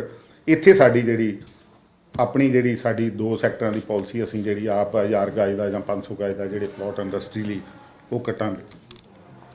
ਇਸੇ ਤਰ੍ਹਾਂ ਸਾਡੀਆਂ ਜਿਹੜੀਆਂ ਕੁਝ ਸੜਕਾਂ ਬਣਨ ਵਾਲੀਆਂ ਸੀਗੀਆਂ, PR7 ਜਿਹੜੀ ਏਅਰਪੋਰਟ ਤੋਂ ਨਿਊ ਚੰਡੀਗੜ੍ਹ ਨੂੰ ਜੋੜਦੀ ਹੈ, ਉਹਦਾ ਕੰਮ ਬੜੀ ਦੇਰ ਦਾ ਰੁਕਿਆ ਸੀਗਾ, ਉਹਦਾ ਵੀ ਕੰਮ ਵਾਰ ਲੈਵਲ ਤੇ ਚੱਲਣ ਡਿਆ, ਜਿਹੜੇ ਸਮਾਪਤ ਛੇਤੀ ਕਰ ਦਿੱਤਾ ਜਾਊਗਾ। ਪਟਿਆਲਾ ਇੱਕ ਛੋਟੀ ਨਦੀ ਸੀ, ਮੁਬਾਰਕ ਕਿਲ੍ਹਾ ਮੁਬਾਰਕ ਸੀਗਾ, ਜਿੱਥੇ ਛੋਟੀ ਨਦੀ ਦਾ ਕੰਮ ਹੋਣ ਵਾਲਾ ਸੀਗਾ, ਉੱਥੇ 208 ਕਰੋੜ ਦਾ ਖਰਚਾ ਆਉਣਾ।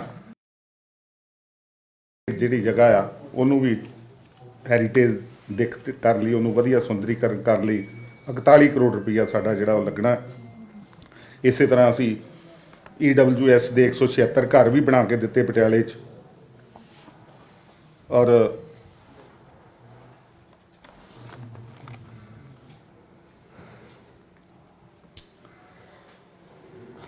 ਇਹ ਸਾਰੀਆਂ ਜਿਹੜੀਆਂ ਸਾਡੀਆਂ ਪਿਛਲੇ ਸਮੇਂ ਦੇ ਵਿੱਚ ਜਿਹੜੇ ਕੰਮ ਨੇ, ਪ੍ਰਾਪਤੀਆਂ ਨੇ।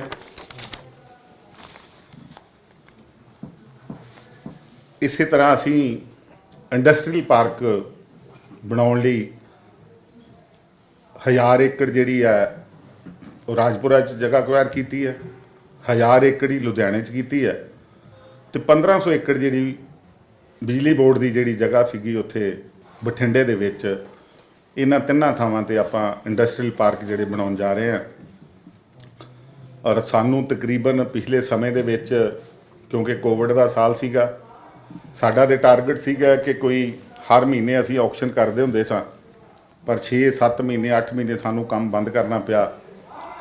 ਔਰ ਹੁਣ ਅਸੀਂ ਪਿਛਲੇ ਕੋਈ 4 ਮਹੀਨੇ 3.5 ਮਹੀਨਿਆਂ ਤੋਂ ਇਹਦਾ ਕੰਮ ਸਟਾਰਟ ਕੀਤਾ, ਜਿਹਦੇ 'ਚ ਸਾਨੂੰ ਆਕਸ਼ਨ ਦੇ ਵਿੱਚੋਂ ਤਕਰੀਬਨ 1000 ਕਰੋੜ ਰੁਪਈਆ ਜਿਹੜਾ ਗਮਾਡਾ ਨੂੰ ਔਰ ਪੁੱਡਾ ਨੂੰ ਸਾਰੇ ਪੰਜਾਬ 'ਚੋਂ ਆਇਆ। ਪਲੈਨਿੰਗ ਸਾਡੀ ਜਿਹੜੀ ਸੀਗੀ ਆਉਣ ਵਾਲੇ ਟਾਈਮ ਦੇ ਵਿੱਚ, ਕੋਈ ਜਿਹੜੀਆਂ ਮੇਨ ਸਾਡੀਆਂ ਸੜਕਾਂ ਸੀ, ਉੱਥੇ ਮਿਕਸ ਲੈਂਡ ਏਰੀਆ ਸੀ, ਉਹਨੂੰ ਇੰਡਸਟਰੀ ਲਾਉਣ ਲਈ ਅਸੀਂ ਇਹਦੇ 'ਚ ਚੇਂਜਸ ਕੀਤੀਆਂ ਹੈ ਮਾਸਟਰ ਪਲਾਨ 'ਚ। ਔਰ ਹੋਰ ਨਵੀਆਂ ਅਸੀਂ ਮਾਸਟਰ ਪਲਾਨ ਲੋਕਲ ਜਿਹੜੀਆਂ ਪਲੈਨਿੰਗ ਏਰੀਆ ਹੈ ਉਹ ਵੀ ਮਾਸਟਰ ਪਲਾਨ ਉਹਨਾਂ ਦੇ ਬਣਾਏ, ਨੋਟੀਫਾਈ ਕੀਤੇ ਆ। ਦਸੂਹੇ ਦਾ ਵੀ ਇਸੇ ਤਰ੍ਹਾਂ ਮਾਸਟਰ ਪਲਾਨ ਜਿਹੜਾ ਨੋਟੀਫਾਈ ਕੀਤਾ। ਸੋ ਇਹ ਸਾਰਾ ਕੁਝ ਮੈਂ ਤੁਹਾਡੇ ਸਾਹਮਣੇ ਰੱਖਿਆ। ਹੁਣ ਤੁਹਾਡੇ ਮਨ 'ਚ ਕੋਈ ਸਵਾਲ ਹੈ ਤੇ ਉਹ ਤੁਸੀਂ, ਹਾਂਜੀ। ਇਹ ਮਨਪ੍ਰੀਤ ਬਾਦਲ ਜੀ ਕਹਿ ਰਹੇ ਸੀ ਕਿ ਕੋਈ ਮੈਡੀਸਨ ਕਾਰ ਹਾਂਜੀ ਬਿਲਕੁਲ, ਹਾਂ ਫਾਰਮਾਸਿਊਟੀਕਲ, ਹਾਂਜੀ ਬਿਲਕੁਲ। ਉਹ ਗਵਰਨਮੈਂਟ ਆਫ ਇੰਡੀਆ ਦੇ ਨਾਲ ਉਹਨਾਂ ਨੇ ਟੈਂਡਰ ਲਏ ਆ ਜੀ, ਉਹ ਅਸੀਂ ਟੈਂਡਰ ਅਸੀਂ ਪਾਰਟਿਸਿਪੇਟ ਕੀਤਾ ਪੰਜਾਬ ਨੇ। ਉਹਦੇ 'ਚ ਕੁਝ ਉਹਨਾਂ ਨੇ ਸਾਨੂੰ ਰਿਆਇਤਾਂ ਦੇਣੀਆਂ ਸੀਗੀਆਂ, ਕੁਝ ਜੇ ਅਸੀਂ ਉਹਦੇ 'ਚ ਕੁਆਲੀਫਾਈ ਕਰ ਜਾਂਦੇ ਆ ਤੇ ਫਿਰ ਸਾਨੂੰ ਜੋ ਅਲਾਟ ਹੁੰਦਾ ਤੇ ਫਿਰ ਉਹ ਪ੍ਰੋਜੈਕਟ ਉੱਥੇ ਫਾਰਮਾਸਿਊਟੀਕਲ ਦਾ ਲੱਗੂਗਾ। ਇਹ 1500 ਏਕੜ ਹੈ ਜੀ, ਇਹ ਵੱਖਰਾ ਜੀ। ਨਹੀਂ 1500 ਨਹੀਂ ਜੀ, ਨਹੀਂ 1500 ਏਕੜ ਇਹ ਏਰੀਆ, ਬਾਕੀ ਏਰੀਆ ਦੂਜਾ ਜਿਹੜਾ ਉਹ ਕਾਲੋਨੀ ਦਾ ਆ। ਇਹ ਜਿਹੜਾ ਸਾਡੇ ਅੱਗੇ ਏਰੀਆ ਸੀ ਉਹਦਾ। ਜਿਹੜੇ ਤੁਸੀਂ ਪਲਾਟ ਕਰਦੇ ਆ ਵੀ ਪਾਰਕ ਫੇਸਿੰਗ ਤੇ ਜਿਹੜਾ ਲੈਂਡ ਪੂਲਿੰਗ ਦੇ ਵਿੱਚ ਸੀਗਾ, ਕਿਉਂਕਿ ਲੋਕ ਕਾਫੀ ਦੇਰ ਤੋਂ ਐਜੀਟੇਸ਼ਨ ਵੀ ਕਰ ਰਹੇ ਸੀਗੇ, ਤੁਹਾਡੇ ਕੋਲ ਵੀ ਆਏ ਨੇ, ਮੀਡੀਆ ਕੋਲ ਵੀ ਗਏ ਨੇ, ਕਿ ਉਹਨਾਂ ਨੂੰ ਸਾਰਿਆਂ ਨੂੰ ਰਿਲੀਜ਼ ਆਰਡਰ ਦੇ ਦਿੱਤੇ ਗਏ ਨੇ। ਬਿਲਕੁਲ ਜੀ, ਮੈਂ ਪਹਿਲਾਂ ਦੱਸਿਆ ਵੀ ਆ, ਇਹ 8 ਸਾਲ ਤੋਂ ਮਸਲਾ ਲਟਕ ਰਿਹਾ ਸੀਗਾ। ਇਹ ਲੈਂਡ ਪੂਲਿੰਗ ਦੇ ਵਿੱਚ ਜਿਹੜੇ ਲੋਕਾਂ ਨੂੰ ਲੋਟਰੀ ਕੱਢ ਕੇ ਕਿ ਉਹਨਾਂ ਨੂੰ ਪਲਾਟ ਦਿੰਦੇ ਸਾਂ, ਉਹ ਕਈਆਂ ਦੇ ਕਾਰਨਰ ਦੇ ਆ ਜਾਂਦੇ ਸੀ, ਕਈਆਂ ਦਾ ਪਾਰਕ ਦੇ ਸਾਹਮਣੇ ਆ ਜਾਂਦਾ ਸੀਗਾ।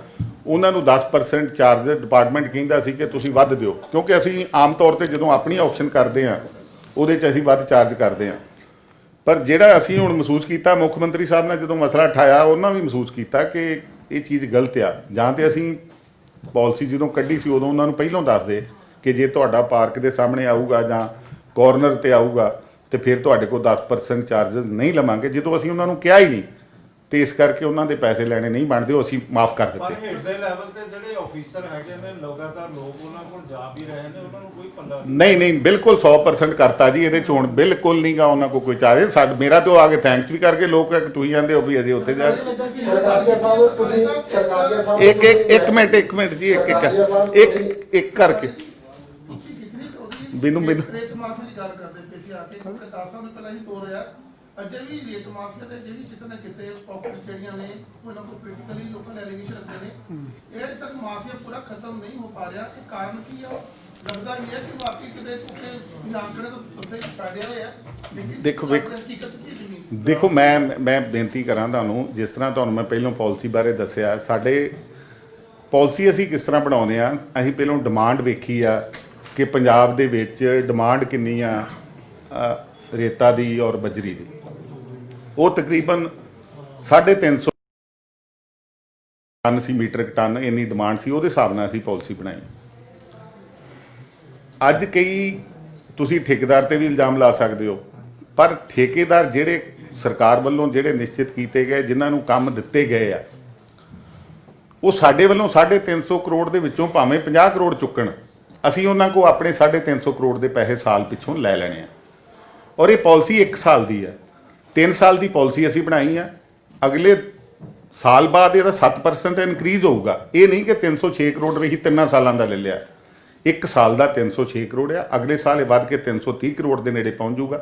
ਉਸ ਤੋਂ ਅੱਗੇ ਜਿਹੜਾ ਇਹ 350 ਕਰੋੜ ਨੂੰ ਪਹੁੰਚੂਗਾ ਤੀਜੇ ਸਾਲ। 3 ਸਾਲ ਤੋਂ ਬਾਅਦ ਫਿਰ ਵੇਖਾਂਗੇ ਕੀ ਇਹਦਾ ਨਵੀਂ ਪਾਲਿਸੀ ਬਣਨੀ ਆ ਜਾਂ ਕੀ ਕਰਨਾ, ਜਾਂ ਇਹਨੂੰ ਐਕਸਟੈਂਡ ਕਰਨਾ, ਇਹਦੇ ਬਾਅਦ ਦੀ ਗੱਲਾਂ। ਪਰ ਅੱਜ ਦੀ ਡੇਟ 'ਚ ਮੈਂ ਦਾਅਵੇ ਨਾਲ ਕਹਿਣਾ ਕਿ ਠੇਕੇਦਾਰ ਜਿਹੜੇ ਸਰਕਾਰ ਵੱਲੋਂ ਜਿਨ੍ਹਾਂ ਨੂੰ ਅਲਾਟ ਕੀਤਾ ਗਿਆ ਉਹਨਾਂ ਨੂੰ ਇਲੀਗਲ ਕਰਨ ਦੀ ਕੋਈ ਲੋੜ ਨਹੀਂ। ਉਹ ਇਲੀਗਲ ਤਾਂ ਕਰਨ ਜੇ ਉਹਨਾਂ ਦਾ ਆਪਣਾ ਮਾਲ ਚੁੱਕਿਆ ਜਾਵੇ। ਉਹਨਾਂ ਕੋਲ ਤਾਂ ਆਪਣੇ ਕੋਲ ਮਾਲ ਵਾਧੂ ਆ, ਕਿਉਂ ਕਰਨਗੇ ਇਲੀਗਲ? ਇਲੀਗਲ ਉਹ ਲੋਕ ਕਰਦੇ ਨੇ ਜਿਨ੍ਹਾਂ ਦੇ ਕੋਲ ਜਿਨ੍ਹਾਂ ਦਾ ਪੁਰਾਣੇ ਸਮੇਂ 'ਚ, ਮੈਂ ਜਿਸ ਤਰ੍ਹਾਂ ਤੁਹਾਨੂੰ ਪਹਿਲਾਂ ਜ਼ਿਕਰ ਕੀਤਾ ਕਿ 10-12 ਸਾਲ ਕੰਮ ਚੱਲਦਾ ਰਿਹਾ, 22 ਖੱਡਾਂ ਤੋਂ ਵੱਧ ਨਹੀਂ ਸੀ ਇੱਥੇ ਚੱਲਦੀਆਂ ਹੁੰਦੀਆਂ। ਔਰ ਤੁਸੀਂ ਪੰਜਾਬ ਦਾ ਮਾਲ 350 ਕਰੋੜ ਰੁਪਏ 350 ਟਨ ਜੇ ਲੱਗਦਾ ਸੀ ਮੀਟ੍ਰਿਕ ਟਨ, ਉਹ ਕਿੱਥੋਂ ਆਉਂਦਾ ਸੀ? ਉਹ ਇਲੀਗਲ ਹੁੰਦੀ ਸੀ। ਇਲੀਗਲ ਦੀ ਭਰਮਾਰ ਸੀ। ਔਰ ਹੁਣ ਸਾਡੇ ਕੋਲ ਆਪਣੇ ਕੋਲ ਮਟੀਰੀਅਲ ਹੈਗਾ, ਇਸ ਕਰਕੇ ਉਹ ਨਹੀਂ ਕਰਨਗੇ। ਉਹ ਲੋਕ ਅੱਜ ਵੀ ਕਰਦੇ ਆ ਜਿਹੜੇ ਰਾਤ ਬਰਾਤੇ। ਦੇਖੋ ਇਲੀਗਲ ਕਿਹਨੂੰ ਕਹਿੰਦੇ ਆਪਾਂ? ਇੱਕ ਤੇ ਉਹ ਇਲੀਗਲ ਆ ਜਿਹੜਾ ਜਿੱਥੇ ਖੱਡ ਮਨਜ਼ੂਰ ਨਹੀਂ ਹੋਈ ਉਹ ਤੋਂ ਬਾਹਰ ਜਾ ਕੇ ਕਿਤੋਂ ਕਰਦਾ, ਉਹ ਭਾਵੇਂ ਠੇਕੇਦਾਰ ਆ ਭਾਵੇਂ ਕੋਈ ਹੋਰ ਬੰਦਾ ਆ, ਉਹ ਇਲੀਗਲ ਆ। ਫਿਰ ਜੇ 10 ਫੁੱਟ ਤੋਂ ਥੱਲੇ ਜਾਂਦਾ, ਉਹ ਕੰਟਰੈਕਟਰ ਵੀ ਨਹੀਂ ਜਾ ਸਕਦਾ ਜਿਹਨੇ ਲੀਗਲ ਲਈਆਂ, ਉਹ ਵੀ ਇਲੀਗਲ ਆ। ਜੇ ਰਾਤ ਨੂੰ ਕੋਈ ਮਾਈਨਿੰਗ ਕਰਦਾ, ਉਹ ਇਲੀਗਲ ਆ। ਇਸ ਕਰਕੇ ਇਹ ਸਾਰੀਆਂ ਚੀਜ਼ਾਂ ਤੁਸੀਂ ਵੀ ਮੇਰੇ ਵੀਰ ਨੇ ਉਹਨਾਂ ਵਿੱਚ ਗੱਲ ਕੀਤੀ ਸੀ। ਮੈਂ ਮੀਡੀਆ ਤੇ ਸਵਾਲ ਨਹੀਂ ਸੀ ਚੁੱਕਿਆ, ਮੈਂ ਉਹ ਜ਼ਿਕਰ ਜ਼ਰੂਰ ਕੀਤਾ ਸੀ ਵੀ ਪਲੀਜ਼ ਥੋੜਾ ਜਿਹਾ ਕਿਰਪਾ ਕਰਿਆ ਕਰੋ, ਵੱਲੋਂ ਉਹਦੇ ਵੈਰੀਫਾਈ ਕਰ ਲਿਆ ਕਰੋ। ਮੈਂ ਰਾਤ ਨੂੰ ਤੁਸੀਂ ਵੀ ਜਾਓ, ਰਾਤ ਨੂੰ ਜੇ ਹੁੰਦੀ ਹੈ ਕਿਤੇ ਮਾਈਨਿੰਗ, ਉਹ ਕੋਈ ਵੀ ਕਰਦਾ ਉਹ ਇਲੀਗਲ ਹੈ। ਉੱਥੇ ਕੋਈ ਵੋਟ ਦਾ ਗੱਲ ਇਹ ਹੈ ਜੀ, ਜਦੋਂ ਮੀਡੀਆ ਜਾਂਦਾ, ਮੀਡੀਆ ਤੇ ਹਮਲਾ ਹੁੰਦਾ, ਜੋ ਮੇਰਾ ਸਵਾਲ ਸੀ, ਤਾਂ ਤੁਸੀਂ ਉਸ ਨੂੰ ਲੀਗਲ ਕਿੱਦਾਂ ਕਰਾਰ ਦੇ ਸਕਦੇ ਹੋ? ਜੇ ਤੁਸੀਂ ਕਹਿ ਰਹੇ ਹੋ ਕਿ ਮੀਡੀਆ ਛਾਪੇ ਮਾਰਦਾ, ਮੀਡੀਆ 'ਚ ਖਬਰਾਂ ਗਲਤ ਜਾਂਦੀਆਂ, ਔਰ ਦੂਸਰੀ ਗੱਲ ਕਿ ਕਿੰਨੇ ਕੇਸ ਨੇ ਹੁਣ ਤੱਕ ਜਿਹੜੇ ਮਾਈਨਿੰਗ ਦੇ ਪਾਏ ਗਏ ਨੇ ਔਰ ਕਿੰਨਿਆਂ ਤੇ ਕਾਰਵਾਈ ਹੋਈ ਹੈ? ਕਿਉਂਕਿ 4 ਸਾਲ ਤੋਂ ਹੋ ਚੁੱਕੇ ਨੇ। ਮੈਂ ਤੁਹਾਨੂੰ ਬੇਨਤੀ ਕਰਾਂ, ਜਿਹੜੀ ਤੁਸੀਂ ਗੱਲ ਕੀਤੀ ਹੈ ਨਾ ਮਾਈਨਿੰਗ ਤੇ ਹਮਲੇ ਹੁੰਦੇ ਆ, ਮਾਈਨਿੰਗ ਤੇ ਹਮਲਾ ਜਿਹੜਾ ਗਵਰਨਮੈਂਟ ਦਾ ਜਿਨ੍ਹਾਂ ਨੂੰ ਅਸੀਂ ਕੰਟਰੈਕਟ ਦਿੱਤਾ ਉਹ ਕੋਈ ਹਮਲਾ ਨਹੀਂ ਕਰਦਾ। ਇਹ ਜਿਹੜੇ ਇਲੀਗਲ ਕਰਦੇ ਉਹ ਹਮਲੇ ਕਰਦੇ ਆ। ਮਤਲਬ ਇਹ ਗੱਲ ਤੁਸੀਂ ਮੰਨਣ ਨੂੰ ਤਿਆਰ ਹੋ ਨਾ, ਜਿੰਨੀ ਜਗ੍ਹਾ ਤੇ ਹਮਲੇ ਹੋਏ ਉਹ ਇਲੀਗਲ ਮਾਈਨਿੰਗ ਸੀ? ਮੈਂ ਤੇ ਆਪ ਕਹੀ ਜਾਂਦਾ ਜੀ ਹੁੰਦੀ ਰਹੀ ਆ। ਮੈਂ ਤੇ ਕਹਿੰਦਾ ਸਰ ਇਹੀ ਖਬਰਾਂ ਲੱਗੀਆਂ ਨਾ ਜਿਹੜੀਆਂ ਖਬਰਾਂ ਨੂੰ ਤੁਸੀਂ ਕਹਿ ਰਹੇ ਹੋ। ਦੇਖੋ ਮੈਂ ਨਹੀਂ ਦੇਖੋ ਮੈਂ ਉਹ ਨਹੀਂ ਕਹਿੰਦਾ। ਤੁਸੀਂ ਉੱਥੇ ਸਾਡੇ ਤੇ ਦੋਸ਼ ਲਾਉਂਦੇ ਹੋ ਨਾ ਵੀ ਸਰਕਾਰ ਇਲੀਗਲ ਮਾਈਨਿੰਗ ਹੋ ਰਹੀ, ਸਰਕਾਰ ਕੀ ਕਰ ਰਹੀ, ਸਰਕਾਰ ਦੀ ਮਿਲੀ ਭੁਗਤਣਾ ਤੁਸੀਂ ਕਹਿੰਦੇ ਹੋ ਰਹੀ ਆ, ਉਹ ਚੀਜ਼ ਗਲਤ ਆ। ਸਾਨੂੰ ਤੁਸੀਂ ਬਾਰ-ਬਾਰ ਇਹ ਗੱਲ ਕਹਿ ਰਹੇ ਆ ਵੀ ਇਲੀਗਲ ਮਾਈਨਿੰਗ ਹੋ ਰਹੀ ਆ, ਤੁਸੀਂ ਖੁਦ ਮੰਨ ਰਹੇ ਆ, ਫਿਰ ਰੁਕ ਕਿਉਂ ਨਹੀਂ ਰਹੀ? ਤੁਸੀਂ ਮੰਨ ਨਹੀਂ ਰਹੇ ਵੀ ਜਿਹੜਾ ਹਾਈ ਕੋਰਟ ਨੇ ਸੀਬੀਆਈ ਨੂੰ ਤੁਹਾਡੇ ਨੂੰ ਇਨਕੁਆਰੀ ਦਿੱਤੀ ਆ, ਇਹ ਕੈਪਟਨ ਸਰਕਾਰ ਦੇ ਜਿਹੜੀ ਇਮਾਨਦਾਰੀ ਦਾ ਦਾਅਵਾ ਕਰਦੇ ਉਹਦੇ ਮੱਥੇ ਤੇ ਬਹੁਤ ਵੱਡਾ ਕਲੰਕ ਆ। ਇੱਕ ਮਿੰਟ ਮੇਰੀ ਗੱਲ ਸੁਣ ਲਓ। ਕੀ ਸੀ ਉਹ? ਤੁਹਾਨੂੰ ਇਹ ਪਤਾ ਵੀ ਸੀਬੀਆਈ ਨੇ ਇਨਕੁਆਇਰੀ ਕੀ ਦਿੱਤੀ ਸੀ? Do you know? ਮੈਂ ਦੱਸੋ ਕੀ ਦਿੱਤੀ ਸੀ? ਟੈਕਸ ਜਿਹੜਾ ਉੱਥੇ ਵਸੂਲਿਆ ਜਾ ਰਿਹਾ ਜੀ, ਇੰਜ ਸੀਗਾ, ਉੱਥੇ ਨਾਕੇ ਲੱਗੇ ਸੀ, ਉੱਥੇ ਉਹਦੀ ਸ਼ਿਕਾਇਤ ਹੋਈ, ਵੀ ਇੱਥੇ ਜਿਹੜੇ ਠੇਕੇਦਾਰਾਂ ਨੇ ਨਾਕੇ ਲਾਏ ਆ ਉੱਥੇ ਪੈਸੇ ਗਿਰਾਉਂਦੇ ਆ। ਉਹਦੇ ਵਾਸਤੇ CBI ਨੇ ਜਿਹੜੇ ਕਿ ਲਾਊਡ ਨਹੀਂ ਗਏ ਕੋਈ ਵੀ ਪੈਸਾ, ਹਾਂ ਆਪਣੀ ਖੱਡ ਤੋਂ ਪੈਸਾ ਠੇਕੇਦਾਰ ਲੈ ਸਕਦਾ ਪਰ ਰਸਤੇ ਦੇ ਵਿੱਚੋਂ ਕਿਸੇ ਕੋ ਪੈਸੇ ਇਕੱਠੇ ਕਰ ਨਹੀਂ ਸਕਦਾ। ਉਹਦੇ ਵਾਸਤੇ ਸ਼ਿਕਾਇਤ ਹੋਈ ਹਾਈ ਕੋਰਟ ਦੇ ਮਨ 'ਚ ਵੀ। ਮੈਂ ਜਿਸ ਤਰ੍ਹਾਂ ਤੁਹਾਨੂੰ ਪਹਿਲਾਂ ਦੱਸਿਆ ਕਿ ਰੋਜ਼ ਕੋਈ ਨਾ ਕੋਈ ਕੇਸ ਪਿਆ ਰਹਿੰਦਾ। ਹਾਈ ਕੋਰਟ ਨੇ CBI ਨੂੰ ਉਹ ਕੇਸ ਦੇ ਦਿੱਤਾ। CBI ਨੇ ਉਹਦੀ ਇਨਕੁਆਇਰੀ ਕੀਤੀ, ਚੱਲਣ ਡਿਆ, ਕੰਮ ਚੱਲਿਆ 4 ਮਹੀਨੇ ਉੱਥੇ ਕੰਮ ਵੀ ਬੰਦ ਰਿਹਾ। ਜਿਹੜੇ ਕ੍ਰੈਸ਼ਨਾਂ ਵਾਲੇ ਵੀ ਬੰਦ ਕਰਕੇ ਚਲੇ ਗਏ। ਸਾਡਾ ਵੀ ਜਿਹੜਾ ਮੁਆਵਜ਼ਾ ਜਿਹੜਾ ਸਾਨੂੰ ਸਰਕਾਰ ਨੂੰ ਆਉਣਾ ਸੀ ਫਾਇਦਾ ਉਹ ਵੀ ਨਹੀਂ ਆਇਆ। ਬਟ ਅੱਜ ਜੇ ਹਾਈ ਕੋਰਟ ਨੇ ਆਪ ਮਹਿਸੂਸ ਕੀਤਾ ਵੀ ਵਾਕਿਆ ਹੀ ਉੱਥੇ ਐਡੀ ਕੋਈ ਵੱਡੀ ਗਲਤੀ ਨਹੀਂ ਸੀ ਤੇ ਉਹਨਾਂ ਨੂੰ CBI ਨੂੰ ਉਹਨਾਂ ਨੇ ਛੁੱਟੀ ਦੇ ਦਿੱਤੀ ਵੀ ਤੁਹਾਡੀ ਹੁਣ ਲੋੜ ਨਹੀਂ। ਉਹ ਅਸੀਂ ਨਹੀਂ ਜਾ ਕੇ ਉਹਨਾਂ ਕਿਹਾ ਹਾਈ ਕੋਰਟ ਦਾ ਫੈਸਲਾ ਹੈ ਜੀ। ਇਸ ਕਰਕੇ ਸ਼ਿਕਾਇਤਾਂ ਦੇ ਆਧਾਰ ਤੇ ਕਈ ਵਾਰੀ ਇਹੋ ਜਿਹੀਆਂ ਚੀਜ਼ਾਂ ਹੋ ਜਾਂਦੀਆਂ। ਇਹ ਕੋਈ ਸਾਡੇ ਤੇ ਕਲੰਕ ਨਹੀਂ ਗਾ। CBI ਨੂੰ ਅਖਤਿਆਰ ਸੀਗਾ, ਜੇ ਕੋਰਟ ਨੇ ਦਿੱਤਾ ਉਹਨਾਂ ਇਨਕੁਆਇਰੀ ਕਰਕੇ ਵੇਖ ਲਈ, ਪਰ ਨਿਕਲਿਆ ਕੀ ਹੋਇਆ ਕੀ ਅੱਜ ਕੋਰਟ ਨੇ ਆਪ ਮਹਿਸੂਸ ਕੀਤਾ ਔਰ ਉਹਨਾਂ ਕਿਹਾ CBI ਦੀ ਲੋੜ ਨਹੀਂ ਕਿ ਸਾਨੂੰ ਨਹੀਂ। ਗੁੰਡਾ ਪਰਚੀ ਵਾਲੇ ਕਿੰਨੇ ਬੰਦਿਆਂ ਦੇ ਕਾਰਵਾਈ ਹੋਈ ਇਹ ਵੀ ਦੱਸ ਦਿਓ। ਗੁੰਡੇ ਪਰਚੀ ਵਾਲੇ ਉਹਦੇ 'ਚ ਕੁਝ ਬੰਦੇ ਤੇ ਅਸੀਂ ਸਸਪੈਂਡ ਕੀਤੇ ਆ ਜੀ। ਕੋਈ ਸਾਡੇ ਅਫਸਰ ਜਿਹੜੇ ਸੀਗੇ ਉਹਨਾਂ ਤੇ ਵੀ ਕਾਰਵਾਈ ਕੀਤੀ ਆ, ਉਹਨਾਂ ਨੂੰ ਚਾਰਜ ਸ਼ੀਟ ਕੀਤਾ। ਜਿਹੜੇ ਤੁਸੀਂ ਪਰਚੀਆਂ ਦੀ ਗੱਲ ਕਰਦੇ ਹੋ ਹੁਣ ਤੱਕ ਮਾਈਨਿੰਗ ਦੇ ਜਿਹੜੇ ਪਰਚੇ ਆ ਤਕਰੀਬਨ ਮੇਰਾ ਖਿਆਲ 360 ਦੇ 200 ਟੋਟਲ 360 ਦੇ ਕਰੀਬ ਜਿਹੜੇ ਆ ਇਸ ਸਾਲ ਦੇ ਹੋ ਚੁੱਕੇ ਆ। ਇਸ ਸਾਲ ਦੇ ਵਿੱਚ ਮੈਂ ਤੁਹਾਨੂੰ ਫਿਰ ਕਹਿਣਾ ਆ ਵੀ ਜਿਹੜੇ ਲੀਗਲ ਅਸੀਂ ਦਿੱਤੀਆਂ ਆ ਉੱਥੇ ਬਿਲਕੁਲ ਮੈਂ ਜ਼ਿੰਮੇਵਾਰੀ ਨਾਲ ਕਹਿ ਸਕਦਾ ਕਿ ਉਹਨਾਂ ਨੂੰ ਇਲੀਗਲ ਕਰਨ ਦੀ ਲੋੜ ਨਹੀਂ। ਅੱਜ ਵੀ ਉਹ ਸ਼ਰਾਰਤੀ ਲੋਕ ਜਿਹੜੇ ਕਿ ਰਾਤ ਬਰਾਤੇ ਚੋਰੀ ਕਰਦੇ ਆ ਜਾਂ ਜਿਹੜੇ ਚਾਹੁੰਦੇ ਆ ਕਿ ਇੱਥੇ ਮਾਈਨਿੰਗ ਦੀ ਪਾਲਿਸੀ ਫੇਲ ਹੋਵੇ, ਇਹ ਠੇਕੇਦਾਰ ਇੱਥੋਂ ਚੱਲ ਜਾਣ, ਜਿਹੜਾ ਸਰਕਾਰ ਨੂੰ 300 ਕਰੋੜ ਦੀ ਕਲੇਮ ਕਰਦੇ ਅਸੀਂ ਉਹ ਨਾ ਆਵੇ, ਇਸ ਕਰਕੇ ਉਹ ਅੱਜ ਇਸ ਚੀਜ਼ਾਂ ਨੂੰ ਖਤਮ ਕਰਨ ਲਈ ਇਲੀਗਲ ਮਾਈਨਿੰਗ ਕਰਦੇ ਆ। ਜਿਹੜਾ ਮੇਰੇ ਵੀਰ ਨੇ ਵੀ ਆਖਿਆ ਇਹੋ ਜਿਹੇ ਲੋਕ ਹੀ ਜਦੋਂ ਤੁਸੀਂ ਮੀਡੀਆ ਵਾਲੇ ਜਾਂਦੇ ਹੋ ਅਟੈਕ ਕਰਦੇ ਹੋ, ਪਰ ਉਹਦੇ ਸਰਕਾਰ ਦੀ ਕੋਈ ਮਿਲੀ ਭਗਤ ਨਹੀਂ। ਸਰਕਾਰ ਤੇ ਉਹਨਾਂ ਦੇ ਖਿਲਾਫ ਕਾਰਵਾਈ ਕਰਦੀ। ਆਪਣੇ ਫੀਲਡ ਦੇ ਵਿੱਚ ਜਿਹੜਾ ਸਟਾਫ ਕਿੰਨਾ ਹੈਗਾ ਤੇ ਪੁਲਿਸ ਦਾ ਕਿੰਨਾ ਕਿ ਸਹਿਯੋਗ ਮਿਲਦਾ ਹੈ ਇਹ ਗੈਰ ਕਾਨੂੰਨੀ ਮਾਈਨਿੰਗ ਰੋਕਣ ਦਾ? ਦੇਖੋ ਇੰਜ ਪੁਲਿਸ ਦਾ ਸਹਿਯੋਗ ਸਾਨੂੰ ਮਿਲਦਾ ਸੀ ਜੀ, ਪਹਿਲੋਂ ਇੰਜ ਸੀਗਾ। ਹੁਣ ਅਸੀਂ ਆਪਣੇ 2 DSP ਇਸ ਕੰਮ ਤੇ ਲਾਏ ਆ। ਅਸੀਂ ਵੱਖਰੇ ਮਾਈਨਿੰਗ ਡਿਪਾਰਟਮੈਂਟ ਲਈ ਸਾਨੂੰ 2 DSP ਦਿੱਤੇ ਆ। ਉਹਨਾਂ ਦੇ ਥੱਲੇ ਤਕਰੀਬਨ ਸਾਡੇ ਕੋਲ 30 ਬੰਦੇ ਦੋਵਾਂ ਦੇ ਥੱਲੇ ਆ। 60-70 ਬੰਦੇ ਸਾਡੇ ਕੋਲ ਇਸ ਵੇਲੇ ਜਿਹੜੇ ਆ। ਜਿੱਥੇ ਵੀ ਸਾਨੂੰ ਕੋਈ ਕੰਪਲੇਂਟ ਨਹੀਂ ਉਹ ਪੰਜਾਬ ਪੁਲਿਸ ਨੂੰ ਅਸੀਂ ਕਹਿ ਕੇ ਹਾਂ ਆਪਣੇ ਮਾਈਨਿੰਗ ਡਿਪਾਰਟਮੈਂਟ ਲਈ ਹੁਣ ਸਾਨੂੰ ਜਿੱਥੇ ਵੀ ਕੋਈ ਕੰਪਲੇਂਟ ਆਉਂਦੀ ਸਾਨੂੰ ਪਤਾ ਲੱਗਦਾ ਉਹ ਕਾਰਵਾਈ ਕਰਦੇ ਆ ਜਾ ਕੇ। ਉਹਦੇ ਕਹਿਤੀ ਤੇ ਤੁਹਾਨੂੰ ਮੈਂ ਦੱਸਿਆ ਕਿ ਇੰਨੇ ਪਰਚੇ ਅਸੀਂ ਕਰਾ ਚੁੱਕੇ ਹਾਂ। ਸਰਕਾਰੀ ਸਾਹਿਬ ਬਜਟ ਸੈਸ਼ਨ 'ਚ ਸਰਕਾਰ ਨੇ ਬਹੁਤ ਵੱਡਾ ਫੈਸਲਾ ਲਿਆ ਸੀ ਕਿ ਜਿਹੜੀ ਰਿਟਾਇਰਮੈਂਟ ਦੀ ਮੁਲਾਜ਼ਮਾਂ ਦੀ ਉਮਰ ਹੈ ਉਹ 60 ਸਾਲ ਤੋਂ ਘਟਾ ਕੇ 58 ਸਾਲ ਕੀਤੀ ਜਾਵੇ। ਔਰ ਕੈਪਟਨ ਅਮਰਿੰਦਰ ਸਿੰਘ ਉਹਨਾਂ ਦਾ ਸੁਪਨਾ ਸੀ ਕਿ ਵੱਧ ਤੋਂ ਵੱਧ ਜਿਹੜਾ ਰੁਜ਼ਗਾਰ ਦਿੱਤਾ ਜਾਵੇ। ਇੱਕ ਜਲ ਸਰੋਤ ਵਿਭਾਗ ਹੈ, ਤੁਹਾਡਾ ਵਿਭਾਗ ਹੈ, ਜਿਹਦੇ ਵਿੱਚ ਵੱਡੇ ਪੱਧਰ ਤੇ ਵੀ ਮੁੜ ਨਿਯੁਕਤੀਆਂ ਕੀਤੀਆਂ ਜਾ ਰਹੀਆਂ। ਇਹ ਕਹਿ ਕੇ ਕੀਤੀਆਂ ਜਾ ਰਹੀਆਂ ਵੀ ਇਹਨਾਂ ਤੋਂ ਬਿਨਾਂ ਦੇ ਡਿਪਾਰਟਮੈਂਟ ਚੱਲਣਾ ਹੀ ਨਹੀਂਗਾ। ਮੈਂ ਦੱਸਾਂ ਨਵੀਂ ਭਰਤੀ ਦੀ ਥਾਂ ਤੇ ਨਿਗਰਾਨ ਇੰਜੀਨੀਅਰ, ਐਕਸੀਅਨ, ਹੇਠਲਾ ਸਟਾਫ, ਕੁਝ ਜਿਹੜੇ ਖਾਸ ਚਿਹਰੇ ਨੇ ਉਹਨਾਂ ਨੂੰ ਛੱਡਣ ਨੂੰ ਕਿਉਂ ਨਹੀਂ ਜੀ ਕਰਦਾ ਸਰਕਾਰ? ਨਹੀਂ ਵੈਸੇ ਇਹ ਗੱਲ ਨਹੀਂ ਤੁਸੀਂ ਕਹਿ ਸਕਦੇ ਕਿ ਖਾਸ ਚਿਹਰਿਆਂ ਕਰਕੇ ਇਹ ਕੰਮ ਹੋਇਆ। ਸਾਡੇ ਕੋਲ ਡਿਪਾਰਟਮੈਂਟ 'ਚ ਭਰਤੀ ਤੁਹਾਨੂੰ ਪਤਾ ਕਾਫੀ ਲੰਬੇ ਸਮੇਂ ਤੋਂ ਨਹੀਂ ਹੋਈ ਔਰ ਸਾਡੇ ਕੋਲ ਜਿਹੜੇ SDO ਇਸ ਵੇਲੇ ਪੂਰੇ ਸੀ। ਜੇਈਜ਼ ਦੀ ਵੀ ਸਾਨੂੰ ਲੋੜ ਆ। ਸਾਡੇ ਡਰਾਫਟਸਮੈਨ ਸੀਗੇ ਉਹ ਬਹੁਤ ਥੋੜੇ। ਹੁਣ ਸਾਡਾ UBDC ਸਾਡੇ ਕੋਲ ਡਰਾਫਟਸਮੈਨ ਰਹਿ ਹੀ ਕੋਈ ਨਹੀਂ ਗਿਆ। ਇਸ ਕਰਕੇ ਕੰਮ ਚਲਾਉਣ ਦੀ ਖਾਤਰ ਅਸੀਂ ਰਿਕੁਐਸਟ ਕੀਤੀ। ਕੋਈ ਅਸੀਂ ਇਹ ਨਹੀਂ ਕਿ ਬੜੇ ਲਾਰਜ ਸਕੇਲ ਤੇ ਭਰਤੀ ਕਰਤੀ ਆ, ਸਿਰਫ 3 ਅਸੀਂ ਐਸੀ ਰੱਖੇ ਔਰ ਕਿੰਨੇ ਜੀ 15 ਐਕਸੀਅਨ ਨੇ ਔਰ 30 ਡਰਾਫਟਸਮੈਨ ਨੇ। ਇਹ ਕਿੰਨੀ ਕਿਤੇ ਲੋੜ ਤੇ ਸਾਨੂੰ ਅਜੇ ਵੀ ਇਹ ਤੋਂ ਬਹੁਤ ਜ਼ਿਆਦਾ ਹੈ। ਮਤਲਬ ਵੀ ਇਹ ਫੀਲਡ 'ਚ ਇਹ ਯੋਗਤਾ ਵਾਲੇ ਬੰਦੇ ਹੈ ਹੀ ਨਹੀਂ ਸੀ ਜੀ? ਨਹੀਂ, ਯੋਗਤਾ ਵਾਲੇ ਬੰਦੇ ਦੀ ਨਹੀਂ ਗੱਲ, ਇਹਦੀ ਸਿਲੈਕਸ਼ਨ ਹੋਈ ਆ। ਇਹ ਨਹੀਂ ਕਿ 3 ਬੰਦਿਆਂ ਦੀਆਂ ਐਪਲੀਕੇਸ਼ਨ ਆਈਆਂ ਉਹ 3 ਰੱਖ ਲਏ। ਇਹਦੇ ਤੇ ਲੋਕਾਂ ਨੇ ਅਪਲਾਈ ਕੀਤਾ ਸੀ, ਅਸੀਂ ਪੋਸਟਾਂ ਦੱਸੀਆਂ ਸੀ ਵੀ 3 ਰੱਖਣੀਆਂ। ਉਹਦੇ ਸਾਡੀ ਕਮੇਟੀ ਬਣੀ ਔਰ ਜਿਹੜੇ ਚੰਗੇ ਡਿਜ਼ਰਵ ਕਰਦੇ ਸੀ, ਜਿਨ੍ਹਾਂ ਦਾ ਰਾਈਟ ਬਣਦਾ ਸੀ, ਜਿਨ੍ਹਾਂ ਦੇ ਅੱਗੇ ਫੀਲਡ ਦੇ ਕੰਮ ਚੰਗੇ ਸੀ, ਉਹ ਇਹੀ ਰੱਖੇ। ਸਰਕਾਰੀ ਗਵਰਨਮੈਂਟ ਆਫ ਇੰਡੀਆ ਨੇ ਕਿਹਾ ਸੀਗਾ ਕਿ ਪਾਕਿਸਤਾਨ ਦਾ ਜਿਹੜਾ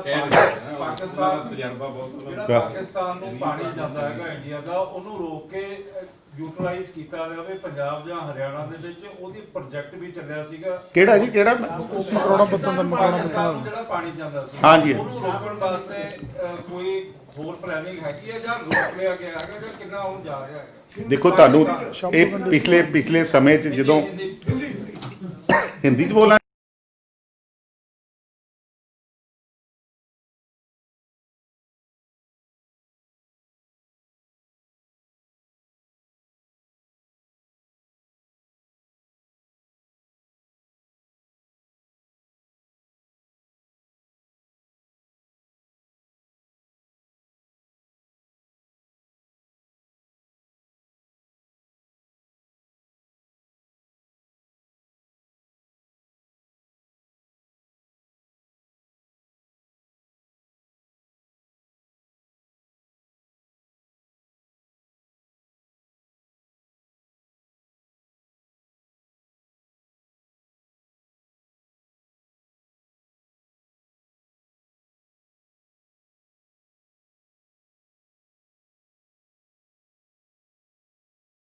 वो चला जाता था। जब उन्होंने स्टेटमेंट दी थी तो मैंने उनका वेलकम किया था और मैंने अपना प्रोजेक्ट बना के, मेरे डिपार्टमेंट ने बहुत जल्दी से बनाया और तकरीबन 400 करोड़ का प्रोजेक्ट बनता था। हमने उनको दे दिया कि आप हमें 400 करोड़ रुपया सैंक्शन कर दो, हम पाकिस्तान को एक बूंद भी पानी नहीं जाने देंगे। वो प्रोजेक्ट उनके पास पड़ा है मगर किसी ने कुछ नहीं किया। डेढ़ 2 साल हो चले हैं जी। किस तरह का प्रोजेक्ट था वो? नहीं, डैम बनाना था जी। एक डैम बन जाता तो पानी रोकते, दूसरा हमारा यूबीडीसी जो सिस्टम है वही अच्छी तरह चल जाता, और एक हमारी जो नहरें हैं उधर वो छमाही चलती हैं, 6 महीने के बाद 6 महीने चलती हैं, 6 महीने नहीं चलती, उनमें भी 12 महीने पानी जा सकता था। एक सरकारी तो तो बहुत एक ना 400 करोड़ ਦਾ ਕੀ ਪ੍ਰੋਜੈਕਟ गवर्नमेंट को दोबारा से ਅਸੀਂ ਬਹੁਤ ਚਿੱਠੀਆਂ ਕੱਢੀਆਂ ਜੀ। ਅਸੀਂ ਉਹਨਾਂ ਨੂੰ ਕਿਹਾ ਵੀ ਸਾਨੂੰ ਉਹਦੇ ਲਈ ਫੰਡ ਦਿਓ, ਅਸੀਂ ਉਹਨੂੰ ਮਕੌੜਾ ਪੱਤਨ ਤੇ ਜਿਹੜਾ ਡੈਮ ਬਣਾ ਦਈਏ, ਜਿਹੜਾ ਪਾਕਿਸਤਾਨ ਨੂੰ ਸਾਡਾ ਪਾਣੀ ਵੇਚ ਜਾਂਦਾ ਉਹਨੂੰ ਰੋਕ ਸਕੀਏ ਔਰ ਉਹਨੂੰ ਇੱਥੇ ਵਰਤ ਸਕੀਏ। ਕਿੰਨਾ ਕੁ ਜਾਂਦਾ ਹੋਊਗਾ ਸਰ ਪਾਕਿਸਤਾਨ ਨੂੰ ਪਾਣੀ? ਪਾਕਿਸਤਾਨ ਵੇਖੋ ਜਦੋਂ ਤੇ ਬਾਰਿਸ਼ਾਂ ਹੁੰਦੀਆਂ ਉਦੋਂ ਤੇ ਬਹੁਤ ਜਾਂਦਾ ਜੀ, ਉਦੋਂ ਤੇ 6 ਮਹੀਨੇ ਨਹੀਂ, ਉਹ ਦਰਿਆ 6 ਮਹੀਨੇ ਹੀ ਚੱਲਦਾ, ਜ਼ਿਆਦਾ ਨਹੀਂ ਚੱਲਦਾ। ਕਿਹੜਾ ਜੀ ਰਾਵੀ? ਉਹ ਨਹੀਂ ਉਹ ਤਾਂ ਨਹੀਂ, ਮੈਂ ਉਹ ਬਰਸਾਤਾਂ 'ਚ ਆਖਿਆ ਨਾ ਜੀ, ਜ਼ਿਆਦਾ ਪਾਣੀ ਉਦੋਂ ਆਉਂਦਾ, ਅਦਰਵਾਈਜ਼ ਬਹੁਤਾ ਨਹੀਂ ਜਾਂਦਾ। ਕੋਈ 800 ਕਿਊਸੈਕ ਹੋਏਗਾ, 500 ਤੋਂ ਬਸ ਇੰਨਾ ਕੁ ਉਦੋਂ ਜਾਂਦਾ, ਹੁਣ ਤੇ 300 ਕਿਊਸਿਕ 350 ਕਿਊਸਿਕ ਜਾਂਦਾ। सरकारी साहब लेटेस्ट आपने सेंट्रल गवर्नमेंट इसके बारे में कभी चिट्ठी कब लिखी? ਮੇਰਾ ਖਿਆਲ ਹੈ ਜੀ ਹੁਣ ਤੇ ਨਹੀਂ ਹਿੰਦੀ ਬੋਲਦੇ ਨਾ ਜੀ, ਮੈਨੂੰ तो एक्चुअली ये कोविड से पहले की चिट्ठी गई है, उसके बाद हम दोबारा मिलने की कोशिश कर रहे हैं मंत्री जी को। मैं टाइम भी ले रहा हूँ, सब मिलेंगे फिर बात करूंगा। ਸਰਕਾਰੀ ਸਾਹਿਬ ਇੱਕ ਸਵਾਲ ਆ, ਤੁਹਾਡੀ ਪਾਰਟੀ ਨੇ ਕੀਤਾ ਸੀ ਵਾਅਦਾ ਕਿ ਬੇਅਦਬੀ ਮਾਮਲੇ ਦੇ ਦੋਸ਼ੀਆਂ ਨੂੰ ਅੰਦਰ ਕਰ ਦਾਂਗੇ। ਕਿਹੜੇ ਤੇ? ਬੇਅਦਬੀ ਮਾਮਲੇ ਤੇ ਹੁਣ ਹਾਈ ਕੋਰਟ ਦਾ ਫੈਸਲਾ ਆ ਗਿਆ ਕਿ ਜਦੋਂ ਸੀਬੀਆਈ ਡਾਕੂਮੈਂਟ ਵਾਪਸ ਕਰੇ ਜਿਹੜੀ ਪੰਜਾਬ ਪੁਲਿਸ ਨੂੰ, ਹੁਣ ਲੱਗਦਾ ਕਿ ਜਲਦੀ ਇਹਦੇ ਬਾਰੇ ਦੇਖੋ ਮੈਂ ਸੁਣੋ ਤੇ ਜਿਹੜੀ ਸਾਰੀ ਸੂਈ ਆ ਡੇਰੇ ਤੱਕ ਪਹੁੰਚ ਜਾਏਗੀ ਸੱਤ। ਦੇਖੋ ਮੈਂ ਜਿਹੜੀ ਗੱਲ ਕਰਨੀ ਚਾਹੁੰਦਾ, ਮੈਂ ਤੇ ਅੱਜ ਆਪਣੇ ਡਿਪਾਰਟਮੈਂਟ ਦੀਆਂ ਪ੍ਰਾਪਤੀਆਂ ਤੁਹਾਨੂੰ ਦੱਸਣ ਆਇਆ ਹਾਂ। ਤੇ ਤੁਸੀਂ ਜੇ ਮੇਰੀ ਗੱਲ ਸੁਣੋ, ਵੇਖੋ ਜਿਹੜੀ ਇਹਦੇ ਬੇਅਦਬੀ ਮਾਮਲੇ ਤੇ ਕਾਰਵਾਈ ਪੁਲਿਸ ਕਰ ਰਹੀ ਹੈ, ਸਾਰੀ ਇਹਦੀਆਂ ਚੱਲ ਰਿਹਾ ਕੰਮ, ਇਹਦੇ ਚ ਸੀਐਮ ਸਾਹਿਬ ਨੇ ਵੀ ਕਿਹਾ ਔਰ ਮੈਂ ਵੀ ਤੁਹਾਨੂੰ ਇੱਕ ਗੱਲ ਕਹਾਂ, ਜਿਹੜੇ ਵੀ ਦੋਸ਼ੀ ਹੋਣਗੇ ਬਖਸ਼ੇ ਨਹੀਂ ਜਾਣਗੇ।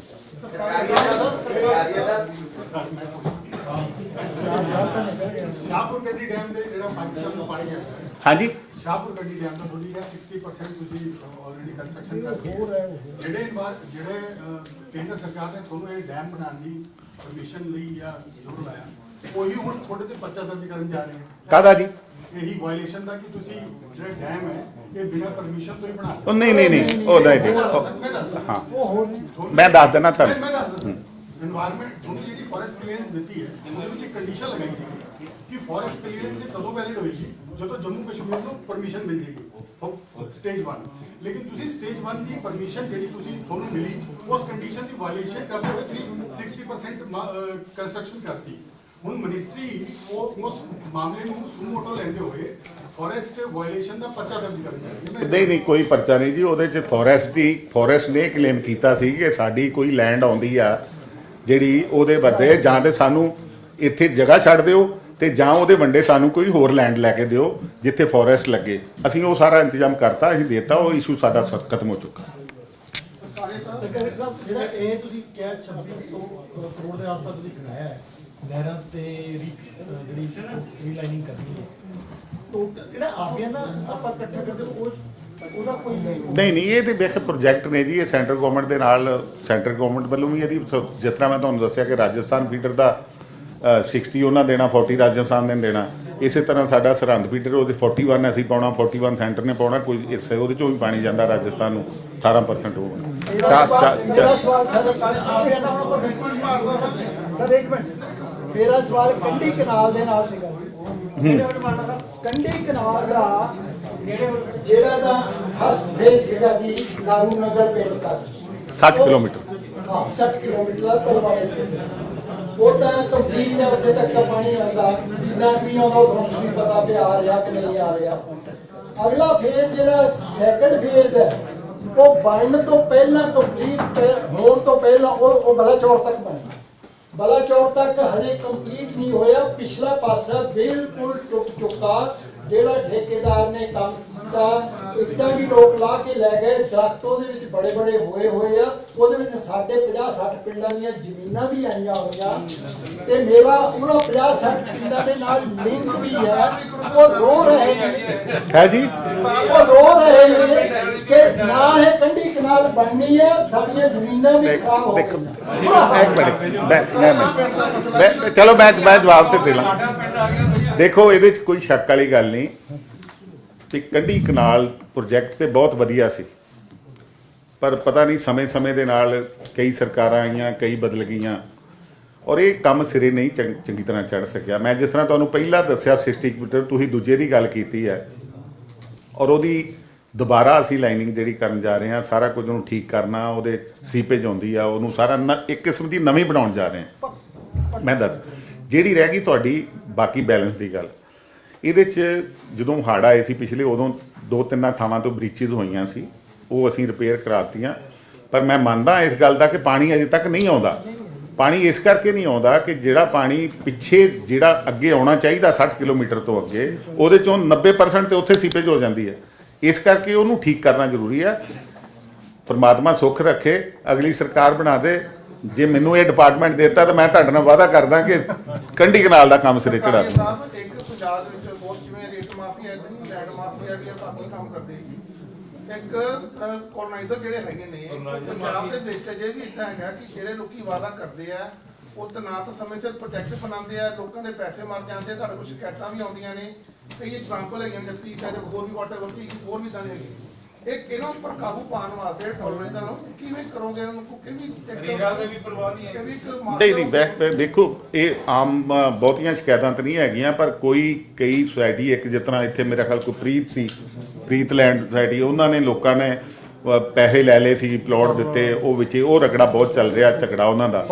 ਔਰ ਅਤੇ ਇਸ ਤਰ੍ਹਾਂ ਭੰਗੂ ਸਾਹਿਬ ਦਾ ਕੋਈ ਸੀਗਾ, ਉਹਨਾਂ ਦਾ ਪ੍ਰੋਜੈਕਟ ਸੀਗਾ ਔਰ ਉੱਥੇ ਉਹਨਾਂ ਨੇ ਲੋਕਾਂ ਕੋਲ ਪੈਸੇ ਲੈ ਚੁੱਕੇ ਆ। ਪਰ ਅਸੀਂ ਉਹਦੇ ਵਾਸਤੇ, ਹਾਲਾਂਕਿ ਸਾਡੇ ਕੋਲ ਜਦੋਂ ਸ਼ਿਕਾਇਤਾਂ ਆਈਆਂ ਅਸੀਂ ਇਹਨਾਂ ਦੇ ਕੇਸ ਵੀ ਰਜਿਸਟਰ ਕਰਾਏ, ਪਰਚੇ ਵੀ ਹੋਏ, ਉੱਤੇ ਵੀ ਹੋਏ ਆ। ਉਹਨਾਂ ਦਾ ਆਪਣਾ ਕਲੇਮ ਸੀ ਕਿ ਸਾਡੀ 8 ਏਕੜ ਚਲੇ ਗਈ, 9 ਏਕੜ ਵਿੱਚੋਂ ਚਲੇ ਗਈ ਜੀ। ਅਸੀਂ ਉਹ ਜਲਦੀ ਕਰ ਰਹੇ ਆ, ਉਹ ਅਸੀਂ ਲੋਕਾਂ ਨੂੰ ਸੱਦ ਕੇ, ਉਹਨਾਂ ਨੂੰ ਵੀ ਸੱਦ ਕੇ ਉਹ ਸੋਲਵ ਆਊਟ ਕਰ ਦਾਂਗੇ ਜਲਦੀ ਤੋਂ ਜਲਦੀ।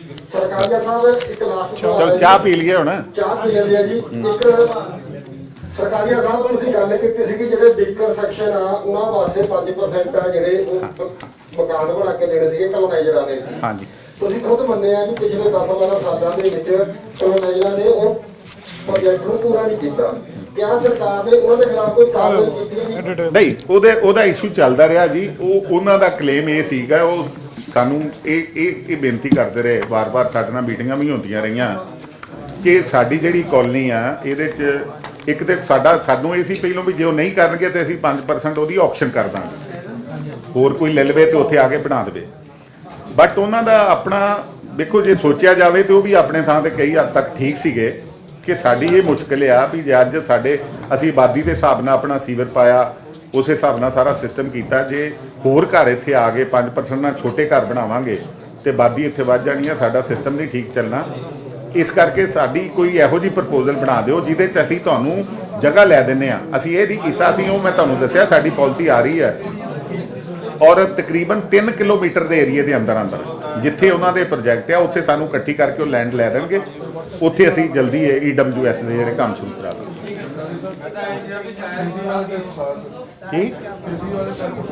ਹਿੰਦੀ ਵਾਲਾ ਟੈਸਟ ਪਾਸ ਹੈ ਜੀ। ਹਿੰਦੀ ਵਾਲਾ ਆਓ ਚਾਹ ਪੀਏ ਫਿਰ ਚਾਹ।